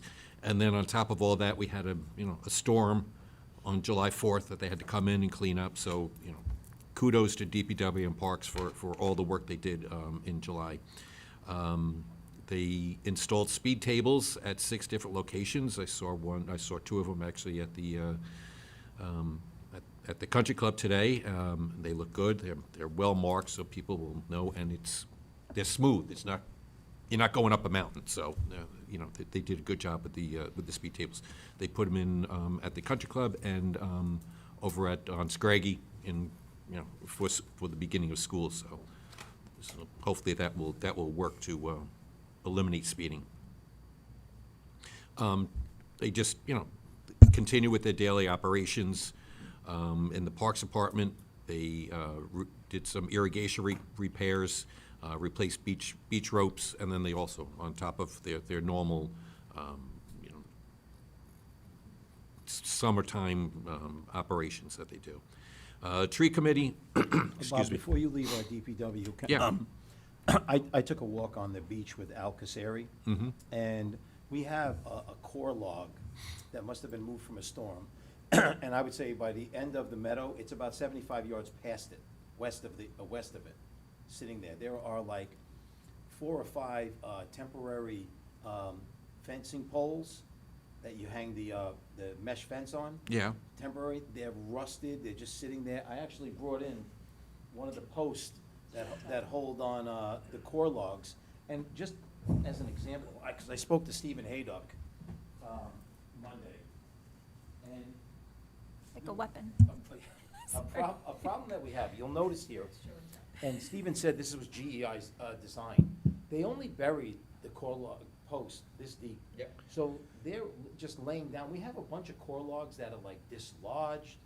And Stephen and I had a discussion about it, about whether it makes sense to put it back, right, or put them back. But we don't want to disturb anything. What we want to do is just kind of get them back and re-secure them in place. Not anything that's not moved. But the one that's 75 yards down the beach, we should definitely get. We should clean up all of the rusted pipes and fencing that's there. Yeah, I'll talk to DPW about that, because I think that those pipes, I think, might have been put in for the fireworks. They've been there for a long time, Bob. Maybe I could, they're completely rusted. You know when you're doing work and you want to fence off It's a something? snow Yeah. fence. It's Yeah, called a snow fence, yeah. Piping, even if they were put in for the fireworks, they're a hazard. Yeah, they should be They are a removed. safety hazard. Yeah, And- yeah. They should be removed. Yeah, and and we should really maybe secure these a little bit better than 10 inches into the ground. Stephen and I had a debate about it, but You don't want to debate the engineer. no, we agree. The- It's like you and I, we agree sometimes. The problem- And I agree. The problem, you don't want to disturb I don't want them to going on the bluff and disturbing, It's not- If you disturbing look that. at the lower, so let's say this is a core log right here. Mm-hmm. Right, here's Let's agree you didn't climb the bluff. I did not climb the bluff, yes, sir. Thank you. So if this is a core log, below it, there's like washout that we could just slide the core log back into place and secure it, not disrupting anything above it. And it'll give because it's all just gonna continue to wash out underneath. That's why if we could just re-secure the core logs, it would be effective, as long as we can make it last. Okay, But we because- shouldn't have them 75 yards down the beach. Is our department Thanks, Bob. capable, I'm sure they're capable, what's the word I'm looking for? Are they able to do work on the bluff? Was the DEC could get involved? I wouldn't let DPW do work on the bluff because they didn't do the bluff. Right. So from a liability standpoint, if God forbid anything had further happened with that bluff or further deteriorated Right. to the point where we lose the ability to go to the contractor because we touched their work, I would advise against that, even if they were more than capable Right. to do it. And additionally, I believe the DEC permit required regular maintenance on the bluff, and I don't remember who that was by. The permit didn't require regular maintenance from the DEC. It required annual, and it was the Department of State that required annual maintenance reports, which we've been doing. What maintenance is in the report? What maintenance has been done, or are we doing? Well, you watch the meetings, right? You watched our meetings in the past. These meetings, yeah? Terry Contracting just did a bunch of work, and it was to replant, it was in the spring, and it was to replant bulbs and a bunch of different recommendations, grasses that that was recommended by GEI, Laura Schwannock. So they executed against that project in March, April. And so, Well, could that be what's I mean, no. No, it's Or are It's they wave able- energy. When we've had It's wave discussions in the energy. past with GEI about the core logs that have moved, I mean, they suggested that we don't touch them because No, not planting to is starting disrupt the above. ones that are anchored in. You're Not right the- about not- that. That's what Stephen and I were talking. Yeah, It's the but- ones that are, you'll see, one is like snake. I know which one you're talking You know about, what yeah, I'm talking about. yeah. And then there's one way down the beach. Yeah, I saw that one as Just kind well. of get them in place, drive some stakes in front of them and leave them there. Maybe Matt Molander can do it Well, with he his would, 'cause you know what? excavation. Or you gotta go down there with a payloader and forks, Yeah. because that thing is. No, heavy. you need Yeah, a contractor yeah. to do Yeah, it. yeah, it's You not need easy a to move. contractor to do it. And Exactly. it's not, repair is not required, just repair and maintenance of what's there does not require additional DEC review and approval. It's just repairing what's Yeah. there. but the core logs were way up the bluff. They still are, They they're still are. still. There's a lot still, Well, I'm yeah. saying replace, what are you saying? Replace It's at what the this, base where of do you it. want to put it? Well, It- put it's back been where it was. dislodged. It's I been think dis- it not was from one the of the top, ones at no, the it's- base. It's all at the bottom. Yeah. Everything's at the bottom. Yeah. Everything that's up Just top. just is- put it in there, but it's, You know, Wave Energy's gonna remove it again. Again, but if we stake it, it just gives a chance to hold everything up in place a little bit longer. That's all. Yeah, there's regular maintenance that has to happen on the project. And, funding is an issue. So every maintenance project we do there has to be estimated and contracted. So engineers have to estimate the cost of it, and we have to pay contractors to do the work. So, Attorney Moran, are we required to, if our core logs, stakes flow down the beach, is it our responsibility to retrieve them and bring them back and put them somewhere? I would say if it's ours, we should retrieve it. Yeah. And I would rely on the engineer to write a report on whether or not that core log missing or falling out has structurally in some way compromised anything that requires it to be fixed, and what the cost of that fix was. That's why They we have, engineers. they have written opinions about that.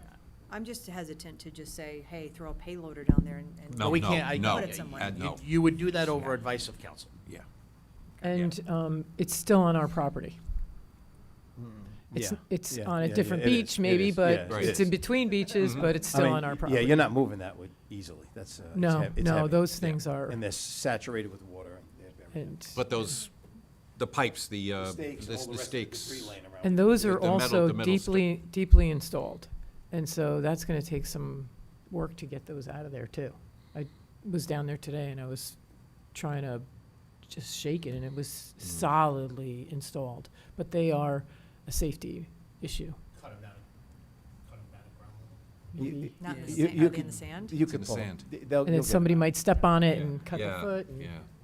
get a tetanus shot. I'm just gonna tell you, I wouldn't touch the bluff at all. I wouldn't pick up a straw if it was Without- sticking without in contractor. without. He shouldn't have I was brought gonna that say, I out. was just Brought gonna that say, out, can I- you I- put that back, please? I'm gonna assume that was for Matt's sake, it was laying next to Yes, Yes. it Then a was. bunch of All the sand way. moved. It was next to the 75 yards, down where the, Dave, core log it was in his car. The wave put it right into his backseat. Right. Yeah. Okay, continuing. Tree Committee. They completed the Urban Community Forestry Grant. Special thanks to co-chairs Avril and Stella, and they worked very closely with Lisa, and also special thanks to her. They got the grant application completed. It was a 23-page application. It was no small feat, and they did a fantastic job on it. So the grant application has been submitted, and this is a grant application. It's to conduct tree inventory and identify what trees that the village has, which would help us in the future, what trees we should plant, what trees, might need to be removed, or what trees shouldn't be planted. So, so we'll wait and see if we get that grant. And the only other thing is the CCE is meeting tomorrow. Mayor, we spoke earlier, when they moved the meeting to the new date, I told them that I had a conflict with tomorrow. They moved it to, they just moved it to Oh, they next did? Thursday Okay. at 5 o'clock. Good, So, fantastic. okay. Bob, has the CCE been given the complete GEI report with the hayduck responses and all that stuff? Have they been given that material yet? They've come in and they've reviewed the plan. I mean, they didn't physically get the plans, but they came in, I believe, they came into Village Hall here to review the plans, Okay. or whoever wanted to review them. Okay. And that's all I have. Bob, do you want to discuss the, No. I have a reason, so. okay. Now we Hold all on. want to know what you're talking about. I want to know. Everybody wants to know. I'm I looking don't at the even know crowd what right now, and anybody who wants to know what he's talking about, raise your hand. Keep guessing. God, just say, Trust, yeah. That's what Okay, he says to me. Trustee DeWitt? Yes. Trust. Well, just trust the process. So, power plant working group met 3 times. The first one was very nice because it was really just an introduction meeting, just getting me up to speed on the work they've done the past few years and getting to meet everybody and their credentials. So that was very nice of them. Then we actually had a planned tour of the power plant on August 6th. Which was great. It's actually the second time I've done it. The first time I did it as a school board member, and now this time as a trustee. And it was just pretty amazing to tour that plant and just see, the work that goes into it. I had a little tag along. Trustee Franco heard I was coming, and he was like, "Oh, can I come?" So I was like, "I guess it's okay. I'll sneak you in." So it was pretty amazing, and just to see. That the plant is producing power. I think when we were there at, I want to say it was like 4:30 in the afternoon, and the Port Jefferson plant was producing 52% Peaker. Yeah, Yeah. of the power on Long Island. So it was pretty, 52% of the power on the island? That Yeah. doesn't sound like a peaker to me. Wow, Yeah. that's, yeah. exactly. So it was pretty amazing. And just the control room is, We all said Yeah. the same thing when. It's when we amazing. Looked at it. I think It's so clean. You Yeah. could eat off the floor. yes, yes, which you wouldn't think when when you're Mhm. going into the plant. But I was, impressed the first time and then equally impressed the second time. And the plant managers, I mean, there was no question that she couldn't answer. I mean, she was pretty amazing.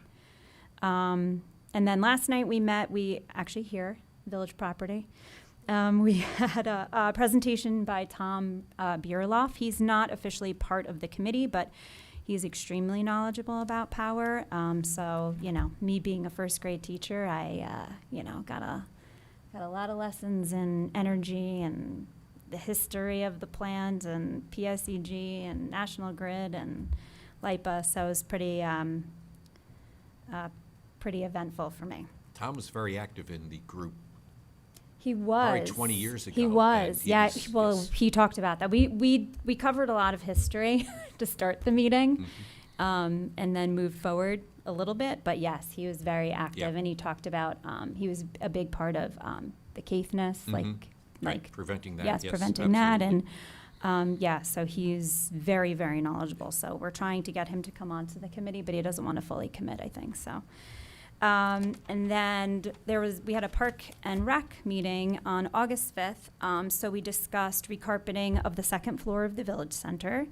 Renee Lemmerman got 3 bids for the project. Porch F Custom Carpet was the cheapest. And then we also agreed, because I know there was some talks about carpeting the skipjack room on the first floor.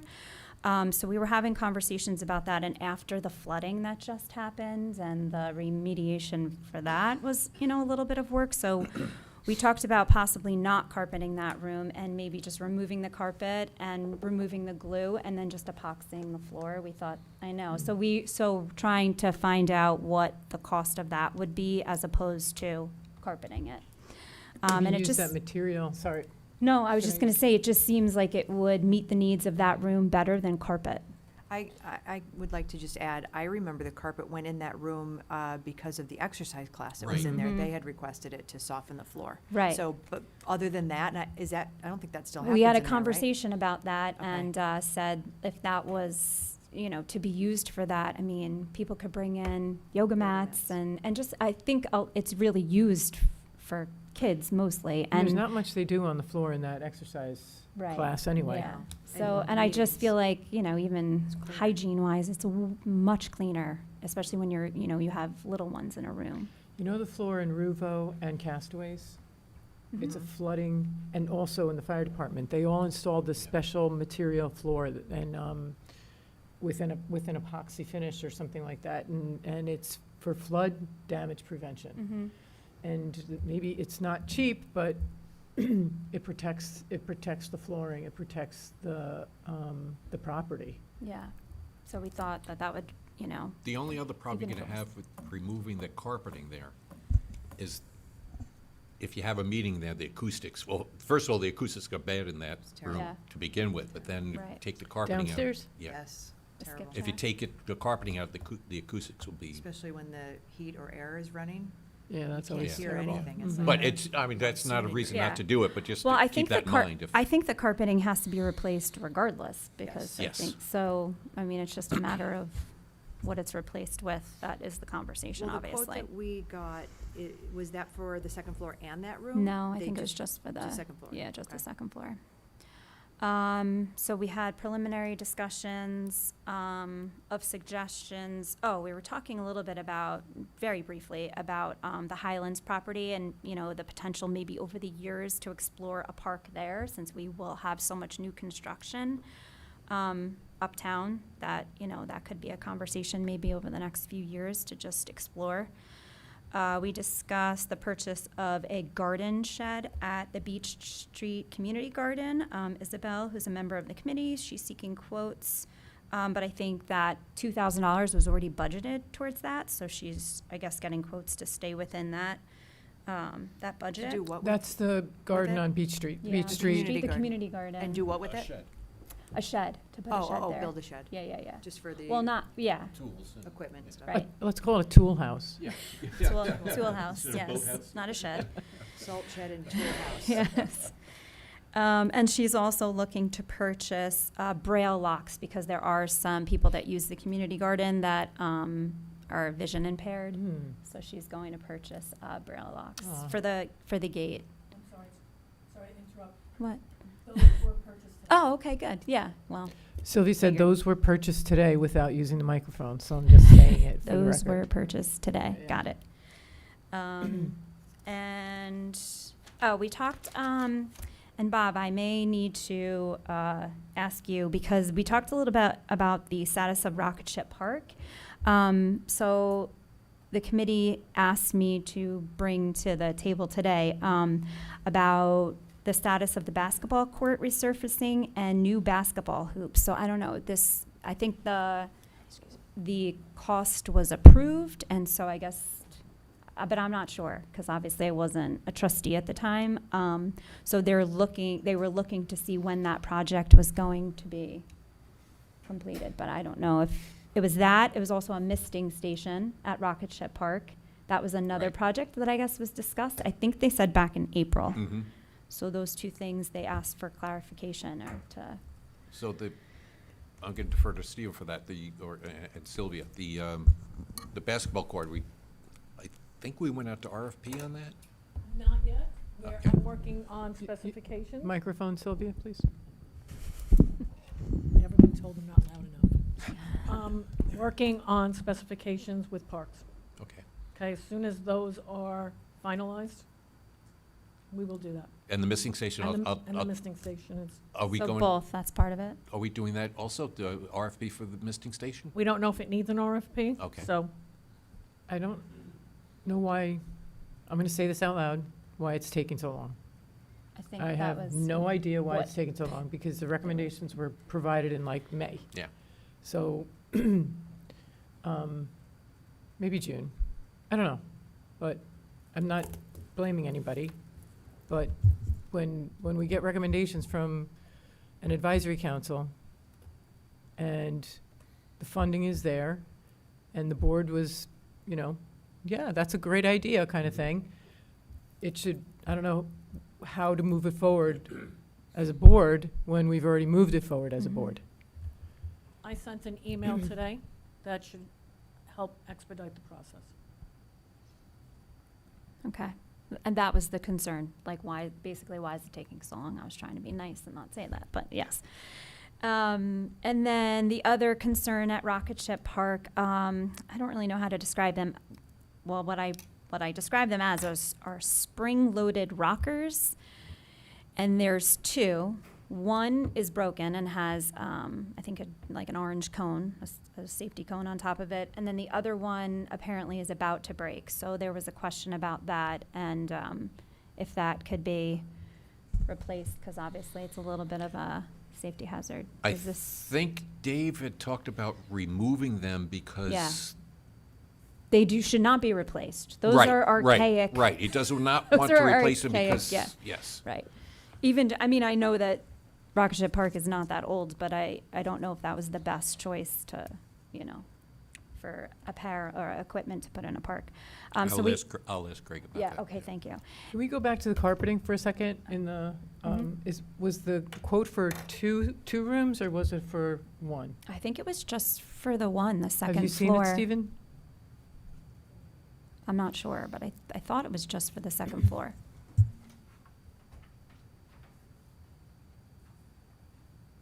I think it's in here.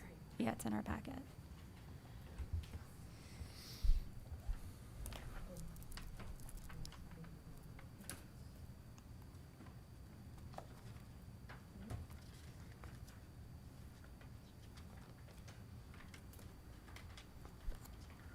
Just the second floor. Just the second floor? Just the second floor. 16,000? 14,000. We did the third floor back in May, which was 13,000. So if we do anything on the first floor, I would have to recommend Renee that she'd have to look for a different vendor, because if we go with Port Jeff Custom Carpet, we'll be at 28,000 for the year, so we'll need to Okay. look for somebody else. Okay. Spread the wealth. And then. So how sorry. long have the bouncy things been? It Is it 60? seems like it's been the summer, the whole summer, I think. I mean, don't quote me on that, but I think it's been a significant amount of time that cone has been there. I don't know about the cone, but I know we talked about that. We actually took a tour of that. I see, yeah. So process-wise, who has the authority to move those things forward? I'm looking at you, Bob, but I'm Yeah. asking the people who are sitting at the table, if maybe you have some insight about it, but who has authority to move these projects forward? Do we need, is there a project manager in Parks that does these things? I was going to say, when you have department head meetings, do they bring you these issues? Or The they're not issues bringing are them brought to to you? the Board of Trustees, and we're like, go for it, go. So then it's not a matter of the discussion and the approval, it's a matter of the execution. The Project execution. management. Correct, right. So, I can tell you that the treasurer's office has had numerous conversations with DPW and just trying to it's a get to. park. It's a park. So it'd be the head of Okay. the department, which is Greg, no? Parks. But Parks is under DPW, correct? Yes? Yeah. Yeah, It'd be but great, there's yes. there are Yes. labor crew leaders that can execute Yes. projects in parks. So did Greg relay the information from the board, or how did we get the information? How did Greg and DPW and Parks get the information from us after we approved it? We toured it with Greg and with, For the basketball Trying to- court? Dave? well, no, I'm talking about the spring-loaded. No, Well, I'm the talking about the spring. basketball court. bunny- How the would bunny they ride. get that, how did that information get from when we voted on it and approved it in May or June, whatever the mayor said? How did that get to Greg, and what's the transaction, like, how's the transition? I think the liaison should bring that back. Did you? Right. Right? Mm-hmm. But it sounds like you did, and Yeah. then you toured it, and then it just. Well, okay, we talked about There's two no different things. follow-up. Rocket Ship Okay. Park, Greg, Dave, and I think it was just Greg, Dave, and I, looked at the spring-loaded, or the spring rockers, and, Dave's the one that said, those are dangerous, we gotta Yeah. remove those, so. Fine, remove them. Why they're not removed, I don't know. Yeah, As far as the basketball courts, yes, that was brought up by by Parks and Rec. I think we voted on doing an RFP on that, so. that's what I was That's- yeah, what I was yeah. told. So once that was the happens, question. Once that happens, do you bring that to Greg and say, hey, Greg, this has been approved? No, they, RFPs has to be put together, and, Okay. the And then- specs have to be okay. put together and go out to bid, and, And quotes are needed, yeah. Okay. so. I can tell you they got the quotes, and they were for a variety of different prices, and they weren't all the same. So they were for different things. So then what? Which Well, is why we need which to is- work, I'm sorry, which is why we need to work on the specs, Mhm. to get one set of consistent specs out to RFP. We can't have, the last I saw, we had, as the treasurer mentioned, we had a variety of quotes, but they were not apples to oranges. So what we need is one set of complete specs that we can quote out. And no county contract on this project? No, No. not to do this, because there was one person to do the paving, there was one person, they were looking at a sport court, there was basketball hoops, so no. It's, I, from experience, know that, having been through this before with revitalizing parks, that there are companies out there that offer their services, not very expensive, you tell them what you want, they design it, there's your bid specs, and it goes out to bid. To just put it out for proposals, you're never gonna find, do you want a slide, a swing, in the jungle gym? Do you want these springy thingies? So You kind of a tell them what you GC? want, Uh-huh. based on your community, the need, the want, and they do it, They're like a GC. kinda. But it's more like a planner who plans. Well, we're talking more about We're talking refurbishing about the Basketball basketball court. court. yeah, Well, then which is- even should be more cut even and then, dry. even then, pick a material and go with it. Right. Just someone make a decision. You know, just, that's where it seems to be lacking. The money's there, just someone, what makes sense? Is it redoing the floor that's there? Is it a sport court? Just someone make a decision and let's do it. Well, I think without prices though, how But do we how do you do get that? prices if you don't know what you want? Oh, Well, you chicken can egg. you can get a price on a sports court, you can get a price on asphalt, you know, there's multiple Right. variations of surfaces that you can get a price on. I think you pick a Using- few and using get the same prices. specs. Do your wish list and then get some prices, some rough We, estimates. we had prices. There were Okay. 3 resurfacing prices, and one was $34,000, one was $60,000, one was $70,000. We had a sport Court. quote that was close to $80,000, but none of them included the basketball hoops and the idea was RFP would solve the entire issue with the basketball hoops, the rims, the bases, the resurfacing, everything. So just need to, Where would that money come from? it was approved from Parkland Park. Fund. So just, once I have a number, I can get a budget amendment in front of this board. Okay, Parkland fees. yeah.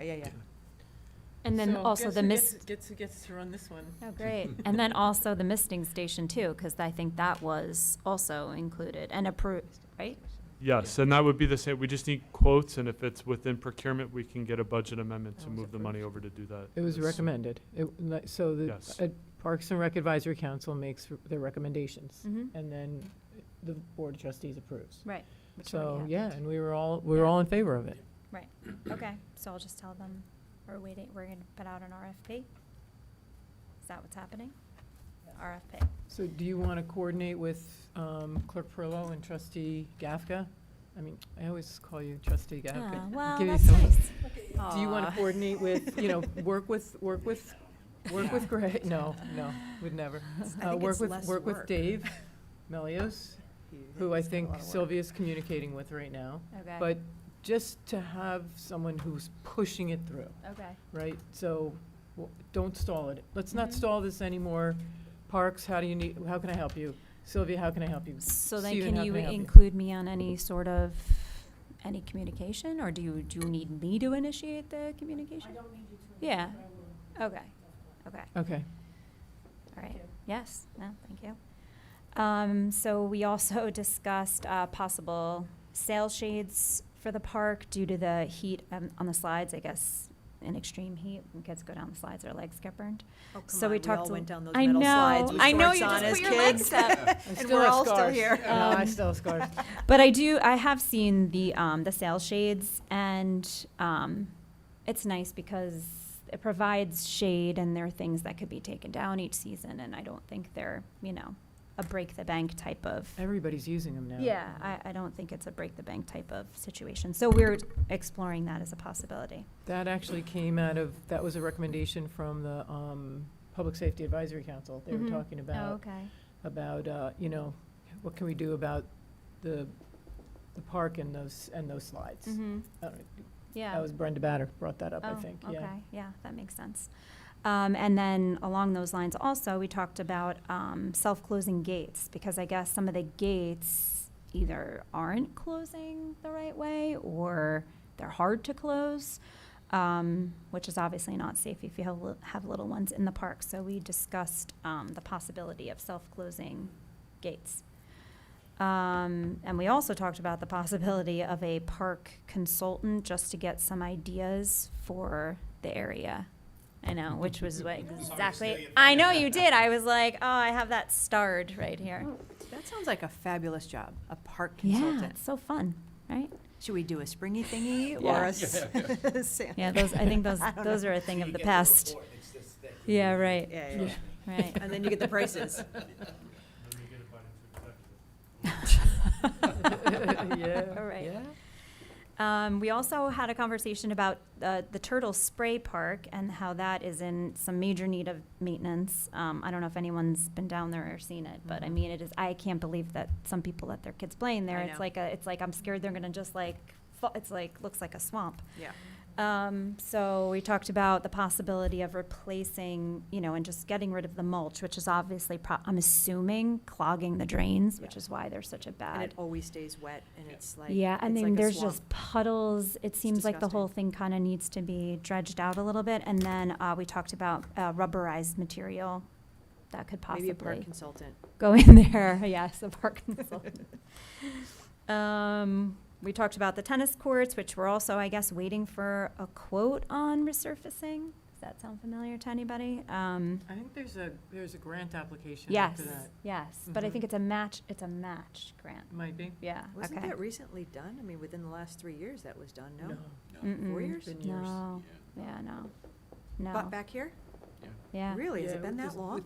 With that surface, the turf Yeah. surface, Yeah, the AstroTurf surface? I think there's Yes. like some cracks. I think they were talked about like the underneath is what the issue is too. Yeah. So we had a conversation about that. We talked about the Caleb Brewster Boathouse, which obviously we discussed a little bit earlier. The designs were submitted for that. There's actually a building permit issued by our plans Josephine. yes. Nice. And obviously that's fully funded now because of Rebecca Cassay. Parks and Rec actually gave $50,000 because I think there was another match grant. So because it was $150,000, then we got a match of an additional $150, totaling $300. We talked a little about the ranks and the future of that, possibility of a resident rate or even maybe just a season pass that was discounted for residents. We discussed the need for some beautification of the rink. I know a lot of the signage is looking a little worn. So we talked a little bit about that and the discussed possible like kind of rejuvenation of the rinks, like character nights, hot cocoa Fridays, maybe a DJ night. So just some things we were just kind of talking a little about. Renee said she was going to talk with the rinks and see if they would be willing to explore any of those possibilities.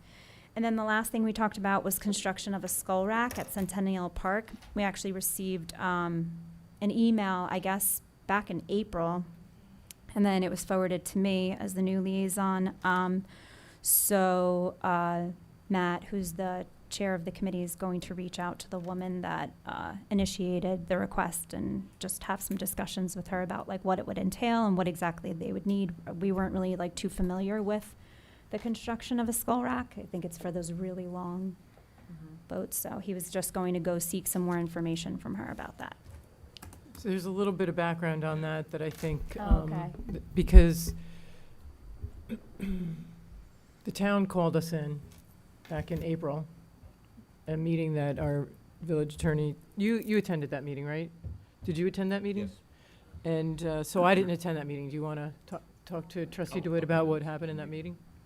It was about Centennial Park and the use of the beach by outside people and the use of. I'm not comfortable having that discussion, not in executive session, Okay. because it involved the contract with the town and potential, if you recall, there might have been some trees that, so it's not a public discussion. Can I ask a question about the park? The retaining wall, what's the status of that? I got questions as to why the parking was taken away against the wall. I said, I understand there's might be some issues, safety issues with the wall, and I will find out what the status is. Yeah, the status is that we are working on the scope right now. The village engineer is working on that, and with respect to the yacht club season, the project wasn't going to start until after the season concluded. And is it the village's full responsibility, or does the yacht club take some responsibility? So FEMA's taking pretty much a large chunk of the responsibility, which is why we're working on it. But it's actually town property. Right. So by applying for that grant, we actually helped out the town a lot and helped out the yacht club a lot. There was a mutual understanding between the town, the village, and the yacht club that we would, in a coordinated effort. There was some hiccups out of the gate about who would be responsible for what. It took a minute to get past those issues, which we then ultimately got past, and by the time we got past them, it was getting ready to be the season for the yacht club, and it's going to be a substantial project. So I think it's on track, as far as I know, It's on track? to start, when it's. In the fall. When it's prudent. Fall after. Okay. Yeah, Do after you the know how season. long it's expected to take? I don't know. No? It'll be ready for use For again. next season, Mhm. before next season, Okay. yeah. Mhm. So out of an abundance of caution, the engineers recommended that we block off that area from parking because of the debris that was, dislodging from the wall. And what was I gonna say? Oh, the agreement with the town is only up to the end of the parking lot and due west. I'd like to talk about that in. Okay. All right, I'm just saying what it is. Meets and bounds, but, okay, I defer. Okay, anything else from? No. 10 minutes as soon as we conclude, it's not a long conversation. I don't need to know that badly. So, It's late. one thing I did, that you did trigger. You're welcome. One thing you did trigger is, we're talking about doing the RFP or request for interest in serving hot chocolate and serving, and getting an approved vendor in the village center to serve hot chocolate in the winter during the skating season and whatnot. So, what's the process there? We started that. We started an approved vendor. What I recall was, it was someone from the farmer's market was gonna come in the building, but then we had the trouble of non-exclusive use. So if he can come in the building to sell his coffee, which he usually sells outside, how do you stop the person who's selling pies from coming in and selling pies? And Maybe we don't want to. But Maybe again, we want them all. it's agreed. Right. And then there was some discussion about a preferred vendor and a possible request for interest for that service, Mhm. and I don't know what happened from there. And we put that out and did not receive any responses. For the service of refreshments in the lower level of the village center during the cold season? I will double check that did not go out, but I will double check with Renee regarding interest and let you know what the outcome was of the conversation. Again, it's a project management, and it's not your job to do that, right? But whose job is it to do that? So, Where would they be located? on the first level. Yeah, but where? In the Wellboat. Probably up against the doors that open on the Oh, so west they'd side. just bring in a table or Yeah, something? Okay. their tent, like they would recreate their I little see. tent. I got you. And I remember when I was growing up, the steam room used to serve hot chocolate. They should just walk across the street and set up. That's a captive audience. I mean, Yeah. you I can sell know. anything to all of Yeah. those people yeah, all day long. yeah. Look at all the hot chocolate we give out on resident night. Crazy. But, okay, so, Did you send a request for interest to me? I was just gonna say, hot chocolate business, anyone? so, how do you see, and let's figure out how to do that right now, if we can. How do we move it forward? Do we ask Renee to do it? Do we ask? I just made a note to speak with Renee Uh-huh. and report back about the outcome of that. If we need an RFI, it could go on the agenda for the 26th. Great. Okay, thank you. Stephen, I didn't ask you to give your report. Is there anything else that you'd like to report on that you haven't already discussed? I only want to hear it if it comes with curtains and flip-flops I and. can't do anything now. I'm not gonna top that. Okay, no, Mayor, that's it. No, Mayor, are there questions on my report that was submitted? Oh, how'd you do that? That's the way to do it. Is there anything that you think we should be aware of? There are going to be 2 additional resolutions for the end of the month. I need one for using parking funds for Bishop Lights in Salt Meadow, and then obviously the parkland fees for the carpet at Village Center. Okay. And yes, yeah, we talked about that already, but yes. Sorry.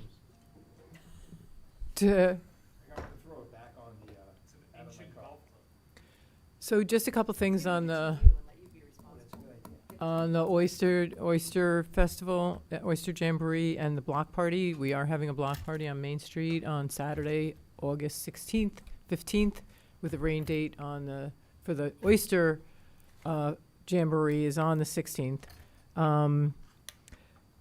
The Economic Opportunity Task Force and our business district folks, our commercial businesses, have really done the heavy lift on this one.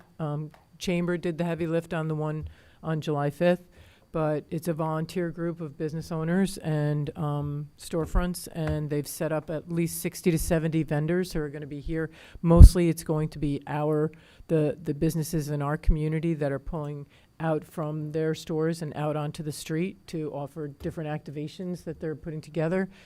I don't know if anybody have you ever been to the Sayville Summerfest? It's not that.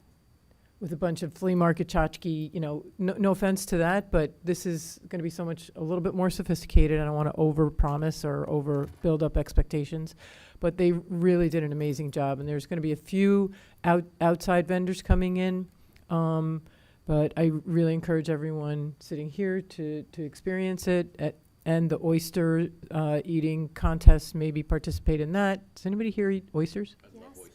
You do? There's an Are you going to be there? Oh. There's a contest? I don't know if I could have an oyster eating. 14 different vendors. 14 different vendors. Wow. That's a lot of oysters. That is a lot of oysters. Yeah. I'd maybe like half a dozen in me. It's Not either that many. it's either like you love them or you don't want anything to do with Oh, them. I do love them, but not that I much. like them cooked. Cooked me too. Recipes. Yeah. Raw. Yeah, I don't like them cooked either. They're Interesting. too tough. You haven't had, I won't name a name, but there's some Well, then- oysters Rockefellers in this community that are amazing. Oysters in the dunk tank? Also, we're setting up different stations for selling the Port Jeff 250 commemorative souvenir cup, which again, the restaurants have opened up to Nice. refill for $5. Can I bring my cup from the last time? Only Or if do you I have, have to buy a new you'll, one? you'll need a bracelet. That's the way so if anybody wants to volunteer to sell the cups with us, there's gonna be 4 different stations. Let Stephen know and me, and we'll figure out where it is, which stations you can go to. I mean, we have a good set of volunteers working right now to do it, and actually employees, because Stephen will be there and a couple of other employees will be there as well. But it's always a great way to interact with the public as well. And so there's going to be one located near Danford's, and then 3 others located strategically throughout Main Street. And we have 4 handheld point-of-sale systems and you walked the street today with the division chief and one of the volunteers from the committee? Yes. Yeah, so one table will be in front of Castaways, one table will be on the corner of Arden by the clock, and then one across the street from Billy's, and then one somewhere located by Danford's. And there's power at all those locations to recharge the battery? There's going to be power at the Castaways, as long as we talked about this with the division chief, 2 sources of power, so we'll be able to charge if we need to rotate the machines. They're all going to the same place, so it doesn't matter. So Okay, that doesn't sound complicated. But if you guys, I'm sure you're on it. yeah, Okay. we're good. Okay. What time's the road going to be closed, physically closed? 8:30? 8:30? Mm-hmm. I think that's right. Did you talk about that today? Yes, they're closing the road by 8 o'clock. I believe that was their intention, was 8 o'clock. They're going to be coming in around 6 o'clock in the morning to start getting set up and blocking off, just like they did for the block party. Wow. Very similar. So yeah, And the event is 11 to 5, right? 11 to 11 to 6. 6. 11 to 6. The sorry. block party is until 7. Okay. Mm-hmm. The block party's till 7, so when would the road be reopened? 8-ish, By 8? yeah. But don't hold me to it. It just, I guess, they'll reopen it as soon as they can. So there was a meeting with GEI today up at the country club to talk about the project plans that they submitted. They are still debating with Hayduck on one particular item, which will talk about in executive session maybe, but they're near 100% complete in the design. We talked about them presenting to the Board of Trustees at some point going forward. I'm not going to say a date because I don't want it to be wrong, but near future. They walked the beach. The representative from GEI who was assigned the project after I escalated it with the president and the CEO of not getting, the results and the responses that we were looking for and expecting.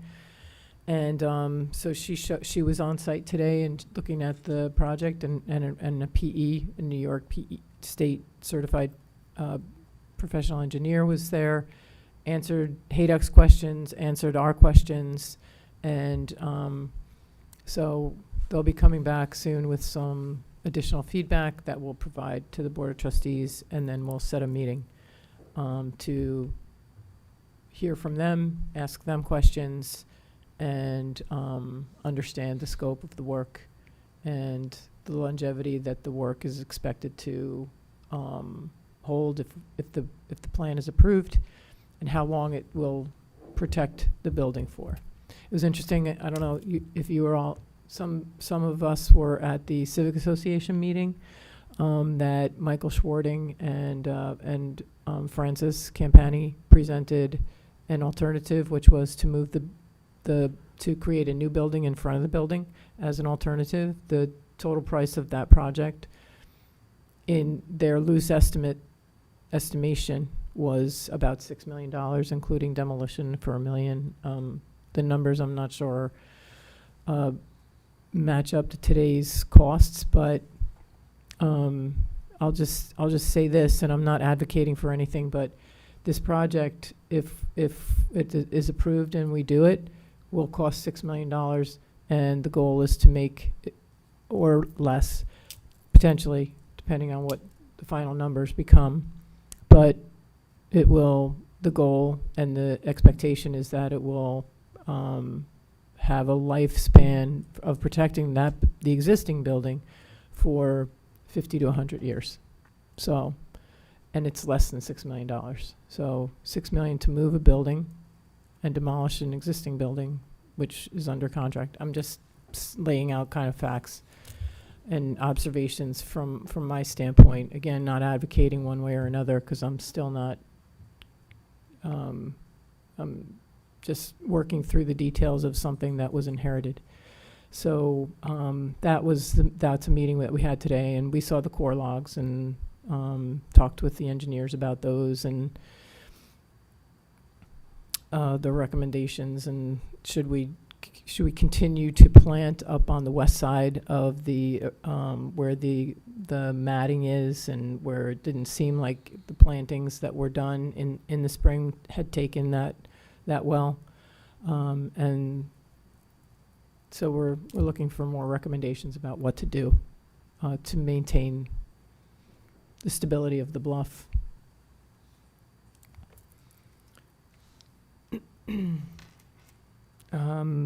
There's a beautification committee under works right now, and I don't know if any trustees sitting here have any interest in working with the beautification committee, but okay, there's a lot of interest. We have like four or six volunteers that have already submitted their interest, and Rita is trying to set up a meeting, and I'll edge it. I mean, does anybody want to battle over the beautification? It will. It will come under Parks and Rec. Like the beautification will meet, it would be like a Parks and Rec sort of driven. So it ultimately, there's tears in this system. But anyway, there'll be. Get that out to the public? Did that go out to the public? Is that how the interest came? You don't read anything. I read it all. It was, yes. Actually, it was in the last issue of the Village Voice, and it was also reiterated on the Village's social media page this week as sort of a trickle from the Village Voice, just asking for volunteers. So we do a lot of communication on the Port Jeff at Port Jeff Facebook page and Instagram. So not on social media a ton. So I missed it on social media, I didn't see it. Okay, I'm not so, there a ton. yeah, Got a lot so, of reading to do. yeah, and so that's, But how many members for that committee are they looking it's for? It's open? unlimited, unlimited. Okay, Yeah, it's a volunteer group. yeah, of And,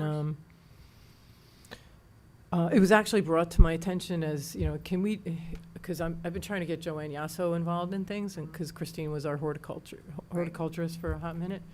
And so Joanne is all involved in Christine's interests and stuff. And she's like, and I said, do you want to get involved in committee, council, whatever? She says, why not? I would like to get involved. I would like to be part of a beautification committee. Why don't you start a beautification committee? I'm like, done. Sold. Yeah, so, Easy, that's an easy one. yeah. Well, it's not easy work, but Yeah. easy to Yep. get people to do it. And I think they're interested in, you know, the beds and everything and weeding, you know, I don't know, but A lot, let there's them, a lot. there's a lot. And then, I think, And we'll work with the tree committee, I'm sure, Yeah, too. yeah. Aw, one big happy family. a lot of people want to see Port Jeff beautified and protected, right? So, And the businesses, you've even had conversations with the businesses, right, Bob? Mhm. About the beautification of just downtown Yep. area and the planter boxes and those things, so there's a lot. yeah, it's a lot. And our grant writer is working on grants for that as well. That's great. So, It's not cheap. but that's it for me. Do you have anything, Attorney Moran? No. Not that I've Just- already vetted. Okay. Any other questions or anything else? Good. Do we have a motion to end this meeting Motion. Second. at, 10:04. okay. Is it really? All in favor? Aye. Motion carries. 6 hours. 6 hours.